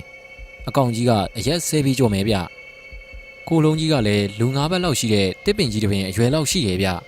မျက်လုံးကြီးတွေကหนีရဲပြီးတော့ပြူးထွက်နေတယ်မောင်တာဒီကိုမြင်လားဘိုးလူပေကကျုပ်ကိုလှမ်းခေါ်လိုက်ပြီးရှေ့ကိုတက်လာတယ်ဗျကျုပ်ကဆရာကြီးဆိုင်းတော်ဖားရဲ့လက်ထဲကကလေးကိုဆွဲခေါ်လိုက်ပြီးတော့တရက်ပင်ကြီးရဲ့ဘေးမှာကပ်နေလိုက်တယ်ကြံနေတဲ့အင်းတစ်ချက်ကိုညာဘက်လက်မှာချစ်ချစ်ပအောင်ဆုပ်ထားတာပေါ့ဗျာမိစ္ဆာငကိုရုပ်ပေါ်လာပြီကွဆရာတော်ဖားကကျုပ်ကိုလှမ်းပြောလိုက်တာဗျမိစ္ဆာကပါဇက်အကြီးကြီးကိုအကျေကြီးဟပြီးတော့မီးတွေတလက်လက်နဲ့ပါဇက်ထဲမှာတောက်နေတယ်ကျုပ်လည်းအခုမှပဲနတ်မိစ္ဆာရဲ့ဆက်ကိုတွေ့ဘူးတော့တာဗျဟောလွတ်ပြီဗျလွတ်ပြီမိစ္ဆာဆက်တွေလွတ်ပြီဗျဆက်တွေကဆရာကြီးနှစ်ယောက်စီကိုတန်းပြီးတော့ဝင်လာတာဗျဆရာကြီးနှစ်ယောက်ကရင်မောင်တန်းပြီးတော့ရက်နေကြတယ်ဆက်တွေဝင်လာတာကိုတွေးလိုက်တာနဲ့လက်ဝါးဖြန့်ပြီးတော့ကာကြတယ်မိစ္ဆာလွတ်တဲ့ဆက်တွေကတုံကနေရက်သွားပြီးရှေ့ကိုဆက်ပြီးတော့မတိုးနိုင်တော့ဘူးဗျမိစ္ဆာကဒေါသတွေဖြစ်ပြီးတော့သူ့လက်ဝါးကြီးနဲ့ဆက်တွေကိုစောင့်တွန်းတယ်လို့လှုပ်လိုက်တယ်ဆရာကြီးနှစ်ယောက်ကလည်းသူ့တွန်းတယ်လို့ပဲလက်ဝါးတွေနဲ့ဗျိုင်းတူပြန်ပြီးတော့စောင့်တွန်းလိုက်တယ်ဗျနှစ်ဖက်ပြိုင်တွန်းလိုက်တဲ့အချိန်မှာဆက်တွေကမီးရောက်ကြီးလိုထပြီးတော့ကောင်းကင်ကိုတက်သွားရောဗျဝါးနှစ်ရိုက်လောက်အမြင့်ကိုရောက်တော့မှမီးရောက်ကြီးကပျောက်သွားတာဗျာမိစ္ဆာကချက်ချင်းပဲထပ်ပြီးတော့ဆက်တွေလွတ်တယ်ဒီတစ်ခါလွတ်တဲ့ဆက်တွေကတော့ပါဇက်ကရောမျက်လုံးကနေပါပြိုင်လွတ်တာဗျဆက်ကလည်းหนีရဲနေတာပဲဒီဆက်နဲ့ထိလို့ကတော့လွယ်မယ်မထင်ဘူးဗျဘိုးလူပင်နဲ့ဆရာနွန်ဖားကလည်းပြေးဝင်လာတဲ့ဆက်တွေကိုဗျိုင်းတူပဲရိုက်ထုတ်လိုက်ကြတယ်ဟာဆက်တွေကအပိုင်းပိုင်းကိုပြတ်သွားတာဗျာဒီတော့မှပဲကျုပ်ကသဘောပေါက်တာဗျနတ်မိတ်ဆာရဲ့ဆက်တွေကိုဘိုးလူပေရောဆရာနွန်ဖာရောတယောက်ချင်းဆိုရင်ခံနိုင်ဖို့မလွယ်ဘူးဗျအဲ့ဒါကြောင့်နှစ်ယောက်ပေါင်းပြီးတော့ဆင်းလာကြတာဗျနှစ်ယောက်ပေါင်းမော်ဆွမ်းနဲ့ကာကွယ်နေရတာဗျမိတ်ဆာကလက်ဝါးနှစ်ဖက်ကိုပုတ်တယ်ဟာလောင်မီးဆက်ထိုးတော့မယ်ထင်တယ်ဗျဆက်ထဲမှာဒီဆက်ကအပြင်းထန်ဆုံးပဲဗျကျုပ်ကလည်းကလေးကိုလက်ဆွဲပြီးတရက်ပင်ကြီးရဲ့နောက်မှာကွယ်နေလိုက်တယ်ဒီဆက်မျိုးထိလို့ကတော့တကိုယ်လုံးမီးတွေထတောက်ပြီးပြာဖြစ်သွားမှသိကြတယ်ဗျတရက်ပင်ရဲ့နောက်ကနေကျုပ်ချောင်းကြည့်လိုက်တော့မိစ္ဆာပုတ်နေတဲ့လက်ဝါးကြီးနှစ်ဖက်ထဲမှာချင်းလုံးအရွယ်လောက်ရှိတဲ့မီးလုံးကြီးကိုတွေ့ရတယ်ဗျဆရာကြီးနှစ်ယောက်ကလည်းသူတို့လက်ဖွားတွေကိုပုတ်နေကြတာသူတို့လက်ဖွားထဲမှာလည်းကျုပ်အရွယ်လောက်အလင်းလုံးလေးတွေဖြစ်လာပြီမိစ္ဆာကဆရာကြီးရဲ့တတိအလစ်ကိုစောင့်နေတာဗျကျုပ်ကိုဘိုးလူပေကတခါပြောဦးတယ်ဒီလိုအချိန်မှာသူတို့ရဲ့စိတ်ကနည်းနည်းလေးမှရွေးလို့မရဘူးလေဗျတတိကိုပြစ်မဲ့ဆက်ပေါ်မှာကတ်ထားပြီးမန်နန်ကိုစိတ်ထဲကနေရွတ်နေရတာဆိုပဲဟောနတ်မိတ်ဆာကပြစ်ပြီးပြီသူ့လက်ထဲကမီးလုံးနဲ့ဆရာကြီးတွေကိုလှမ်းပြီးတော့ပြစ်လိုက်ပြီဆရာကြီးတွေကလည်းသူတို့လက်ထဲကလောင်မီးဆက်တွေကိုဗျိုင်းတူပဲပြစ်လွတ်လိုက်ပြီဗျဆက်တွေကမျက်နှာချင်းဆိုင်တွေးကုန်ကြပြီဗျအုံကနေအတန်ကြီးထွက်လာပြီးမီးလုံးကြီးတစ်လုံးကကောင်းကင်ကိုထိုးတက်သွားတယ်ဟောအလင်းရောင်ကတဖြည်းဖြည်းမှိန်လာပြီးပျောက်သွားပြီဗျမိစ္ဆာရဲ့လောင်မီးဆက်ပျောက်သွားပြီပေါ့ဗျာမိစ္ဆာကဒေါသတွေအကြီးအကျယ်ထွက်ပြီးတော့ရဲရဲနေနေတဲ့မျက်လုံးကြီးတွေနဲ့ဆရာကြီးတွေကိုစားတော့ဝါတော့မလို့ကိုကြည့်နေတာဗျနတ်မိစ္ဆာကြီးကသူ့မနိုင်တော်မှန်ရိမ့်မိတဲ့ပုံပဲကလေးနဲ့ဝိညာဉ်လဲမဲ့အချိန်လဲကြော်သွားပြီလေဗျာကြံရမရတဲ့အဆုံးမှာတော့နတ်မိစ္ဆာကြီးကငှက်ကြီးတစ်ကောင်ဖြစ်သွားပြီးချက်ချင်းပဲထိုးတက်သွားတယ်ဗျဘိုးလူပေနဲ့ဆရာနွန်ဖားတို့ရဲ့ကိုဝါးတွေကချက်ချင်းထွက်ပြီးမိစ္ဆာငှက်ထက်နှစ်ဆလောက်ကြီးတဲ့ငှက်ကြီးတွေဖြစ်သွားကြတယ်ဟောလိုက်ပြီဗျလိုက်ပြီရှေ့ကပြန်ထွက်သွားတဲ့မိစ္ဆာငှက်ကြီးရဲ့နောက်ကိုဆရာကြီးတွေရဲ့ကိုဝါးငှက်တွေကလိုက်သွားကြပြီဗျကောင်းကင်မှာကလားမသာတော့ကျေအောင်ပဲရှိရပါဗျာဟာမိသွားပြီဗျမိသွားပြီဟာမိစ္ဆာငှက်ကြီးကနောက်ကလိုက်လာတဲ့ငှက်တွေကိုခြေထောက်တွေနဲ့စောင့်ကန်နေဗျနှုတ်သီးနဲ့လည်းပေါက်တယ်ဟောငှက်ကြီးတွေကမျက်နှာချင်းဆိုင်တွေးကြပြီဗျအတောင်ပံကြီးတွေခတ်ပြီးတော့နေရာမှာရက်နေရတာဗျအဲ့ဒီအချိန်မှာပဲမိစ္ဆာငှက်ကြီးရဲ့ပါဇက်ထဲကစက်တန်းကြီးထွက်လာပြီးတော့ဆရာကြီးကြီးစီကိုလွတ်တယ်ဗျဟောရှောင်းပြီဗျဆရာကြီးကြီးကတောင်ပံကြီးတွေခတ်ပြီးတော့ဘေးကိုပြန်ထွက်သွားကြတယ်မိစ္ဆာငှက်ရဲ့ပါဇက်ထဲကထပ်ပြီးတော့စက်တန်းတွေလွတ်ပြန်ပြီဗျဆရာကြီးကြီးကတော့အောက်နှိမ့်ဆင်းလိုက်ဘေးဘက်ကိုလှည့်ထွက်လိုက်နဲ့သတိထားပြီးတော့ရှောင်းနေရတာဗျရှောင်းရင်းနဲ့မိစ္ဆာငှက်ကြီးရဲ့နောက်ကျောဘက်ကိုဆရာကြီးကြီးရောက်သွားကြတယ်မိစ္ဆာငှက်ရဲ့ကြောကုန်းကိုဆရာကြီးတွေကနှုတ်သီးကြီးတွေနဲ့ဝင်ပေါက်ကြတာဗျမိစ္ဆာငှက်ကအောက်ကို3000လောက်ပြုတ်ကျလာတယ်ဗျ ဒါပေမဲ့မိစ္ဆာငှက်ကပြန်နှုံးမြင့်ပြီးထွက်ပြေးသွားပြန်တယ်ဆရာကြီးတွေလည်းနောက်ကလိုက်ကြရတာပေါ့ဗျာဟောမိစ္ဆာငှက်ကဘေးကိုလမ်းကြောင်းပြောင်းပြီးပြန်နေဗျကျုပ်တို့ဘက်ကိုပြန်ရောက်လာပြီဟာဆရာကြီးတွေဆက်လွတ်ပြီးပြုစက်တွေကိုဗျိုင်းတူလွတ်ကြတာဗျဖြူဖွေးပြီးအယောင်တောက်နေတဲ့စက်တန်းတစ်ခုကရှေ့ကပြန်နေတဲ့မိစ္ဆာငှက်ကိုတဲ့တဲ့ထိပြီးပြုဟာမိစ္ဆာငှက်ကြီးတစ်ခုလုံးမိရီထထောက်ရောဗျာကြလာပြီဗျကြလာပြီကာလီမေတော်ဗိမာန်ရှိကိုပြုတ်ကြတာပြုမြေကြီးပေါ်မှာငှက်ကြီးကမိရီလောင်နေတာဗျဆရာကြီးနှစ်ယောက်ကတော့သူတို့ကိုယ်တွေရှေ့မှာပြန်ဆင်းလိုက်ကြပြီဟာငှက်ကြီးတွေပျောက်သွားပြီဗျဆရာကြီးတွေကလမ်းဘက်ကိုပြေးထွက်လာပြီးကာလီမေတော်ဗိမာန်ဘက်ကိုသွားကြတယ်ကျုပ်ကတော့ကလေးကိုလက်ဆွဲထားပြီးတရက်ပင်ကြီးအောက်ကနေပဲကြည်နေရတာပေါ့ဗျာအဲ့ဒီအချိန်မှာပဲနောက်ထပ်မီးတောက်ကြီးတစ်ခုထပ်ပြီးတော့တောက်သွားတယ်ဗျဒါငရဲမီးတောက်ပဲမီးတောက်ထဲမှာတွန့်လိန်နေတဲ့မိစ္ဆာကြီးကငှက်ပုံစံကနေသူ့ရဲ့ငကိုပုံစံနတ်မိစ္ဆာကြီးပုံပြန်ပေါ်လာပြီးလူးလွန်အော်ဟစ်နေတော့မှပဲနောက်ထပ်မီးတောက်ကြီးကထတောက်တာဗျနောက်ထပ်ထတောက်တဲ့မီးကငရဲမီးဆိုတော့ပူလိုက်တာဗျကျုပ်နေရာထီတောင်အပူလာဟက်တယ်ဗျဆရာကြီးတွေတောင်ပူလို့အနောက်ကိုဆုတ်လာပြီနတ်မိစ္ဆာကြီးရဲ့အော်တန်ကကြံတော်တင်းချိုင်းတစ်ခုလုံးကိုဟိမ့်ထွက်သွားတာဗျကျုပ်စိတ်ရထင်တော့ဟန်တာဝရီဘက်လှဲရန်ဘက်တွေကတော့နတ်မိစ္ဆာကြီးရဲ့အော်တန်ကိုကြားရလိမ့်မယ်ထင်တယ်ဗျဟာသွားပြီဗျနတ်မိစ္ဆာကြီးမိုးညိုကိုငရဲမီးကြီးကဆွဲချသွားပြီမီးတွေအလုံးမြေကြီးရဲ့ကိုဝင်ပြီးတော့ပျောက်သွားတာဗျစောစောကမီးတောက်ကြီးထားတဲ့နေရာမှာပြားတော့မကျင်ခဲ့ဘူးလေဗျာနတ်မိစ္ဆာကြီးမိုးညိုကိုငရဲမီးတောက်ကြီးကအဝီစီငရဲကိုဆွဲခေါ်သွားပေမဲ့ကျုပ်လက်ထဲမှာတော့မျက်လုံးအပြူသားနဲ့ကြောက်လန့်တကြားကြည့်နေတဲ့မိုးညိုလေးရှိနေတာပေါ့ဗျာမိုးညိုရဲ့မင်းကန်ကောင်းပြီလို့ပေါ့ကွာဆရာကြီးတွေသာလာပြီးမကယ်ရင်မင်းကိုယ်တွေကိုအဲ့ဒီနတ်မိစ္ဆာကြီးဝင်သွားပြီကွာကျုပ်ကမိုးညိုကိုပြောလိုက်ပေမဲ့မိုးညိုကတော့ဘာကူမှနားလေတဲ့ပုံမရှိဘူးဗျကျုပ်ကိုပဲမော့ကြည့်နေတယ်ကျုပ်တို့တွေအလာတုံးကတော့3ယောက်အခုပြန်တော့4ယောက်လေဗျာဟန်တာဝရီအဝိုင်းနာက3မိန်းတစ်စီးကိုလက်ထားပြီးဗဟန်းဘုံကြီးကျောင်းကိုကျုပ်တို့ပြန်ခဲ့ကြတယ်ဘုံကြီးကျောင်းရောက်တော့မနက်3နာရီထိုးနေပြီဆရာတော်ကတညလုံးမကြိမ်ပဲကျုပ်တို့ကိုမြတ်တာပို့ပေးနေတာလေဗျကျုပ်တို့နဲ့ပါလာတဲ့ကလေးကိုဆရာတော်ကစီးပွေပြီးတော့မြတ်တာပို့ပေးနေတယ်ကျုပ်တို့လည်းမအေးကြတော့ပါဘူးဗျာခဏကြာတော့ကိုရင်နေဦးစင်းနေအိယာကနိုးလာကြပြီးအာယုံအတွက်ပြင်ကြဆင်ကြတယ်ကျုပ်တို့ကိုလည်းရင်နွေးရံပွဲပြင်ဆင်ပေးတယ်ကျုပ်ကတော့ငကားစီးပွားလေးတစ်လိပ်ဖွာလိုက်တယ်ကလေးကတော့ကျုပ်ရဲ့ပေါင်ပေါ်မှာခေါင်းပြီးခွေခွေလေးအိပ်ပျော်နေတယ်ဗျဗဟန်းဘုံကြီးကျောင်းမှာကျုပ်တို့တွေတရက်နားကြတယ်ဘိုးလူဘေကကလေးကိုသူ့ဘဝအမှန်ပြောပြတော့ကလေးကငိုတယ်ဗျသူ့အဖေရင်းအမေရင်းတွေကိုတွေ့ကျင်တယ်လို့ပြောရှာတယ်နောက်တစ်နေ့မှာပဲကလေးရဲ့မိဘတွေရှိတဲ့မြို့ကိုကျုပ်တို့ခရီးဆက်ခဲ့ကြတယ်မြို့ကလေးကိုရောက်တော့ဦးလှတို့ဒေါ်လေးတို့တိုက်ကိုရှာရတာပေါ့ဗျာမြို့မျက်နှာဖုံးတထေးကြီးဆိုတော့ရှာရတာလွယ်ပါတယ်အံ့ဩစရာပါဗျာဦးလှတို့ဒေါ်လေးတို့ကထူးထူးဆန်းဆန်းဘိုက်ထဲမှာတင်ပျောက်သွားတဲ့မြီးလေးကိုရည်စူးပြီးတော့ကလေးရဲ့မွေးနေ့မှာတစ်နှစ်တစ်ခါအလှလုပ်ကြတယ်တဲ့ဗျကျုပ်တို့ရောက်သွားတဲ့နေ့ကကလေး9နှစ်ပြည့်တဲ့နေ့ဆိုရယ်အားလုံးလူစုံတက်ဆုံရှိနေကြတာပေါ့ဗျာကလေးရဲ့မိဘတွေဖြစ်တဲ့ကိုစိန်ပန်းနဲ့မတ်လှလေးစိန်ရောကိုစိန်ပန်းရဲ့မိဘတွေဖြစ်တဲ့ဦးစိန်တို့ဒေါ်ပန်းတို့ရောရောက်နေကြတာဗျဆရာကြီးဆိုင်းနှုံဖာနဲ့ဘိုးလူပေတို့ကအဖြစ်အပျက်တွေအားလုံးပြောပြလိုက်တဲ့အခါကျတော့အားလုံးအံ့အားသင့်သွားကြပြီးပါဇက်အဟောင်းသားတွေနဲ့မုံညိုလေးကိုဝိုင်းကြည့်နေကြတာပေါ့ဗျာဒီမှာရင်မဲ့မအေးလုတ်တဲ့မတ်လှလေးစိန်ကကလေးကိုပြေးဖက်ပြီးငိုတော့တာပဲဗျဘိုးရီဘွားရီတွေကလည်းငိုကြလို့ပေါ့ဗျာမိုးညိုကလည်းလူချောလီဗျဘိုက်ထဲမှာကလေးကပျောက်သွားတဲ့သူလူသားလေးကို9နှစ်ပြည့်တော့မှတွေ့ရတဲ့မိဘတွေဆိုတော့ချစ်လို့ကိုမဝနိုင်ကြဘူးပေါ့ဗျာ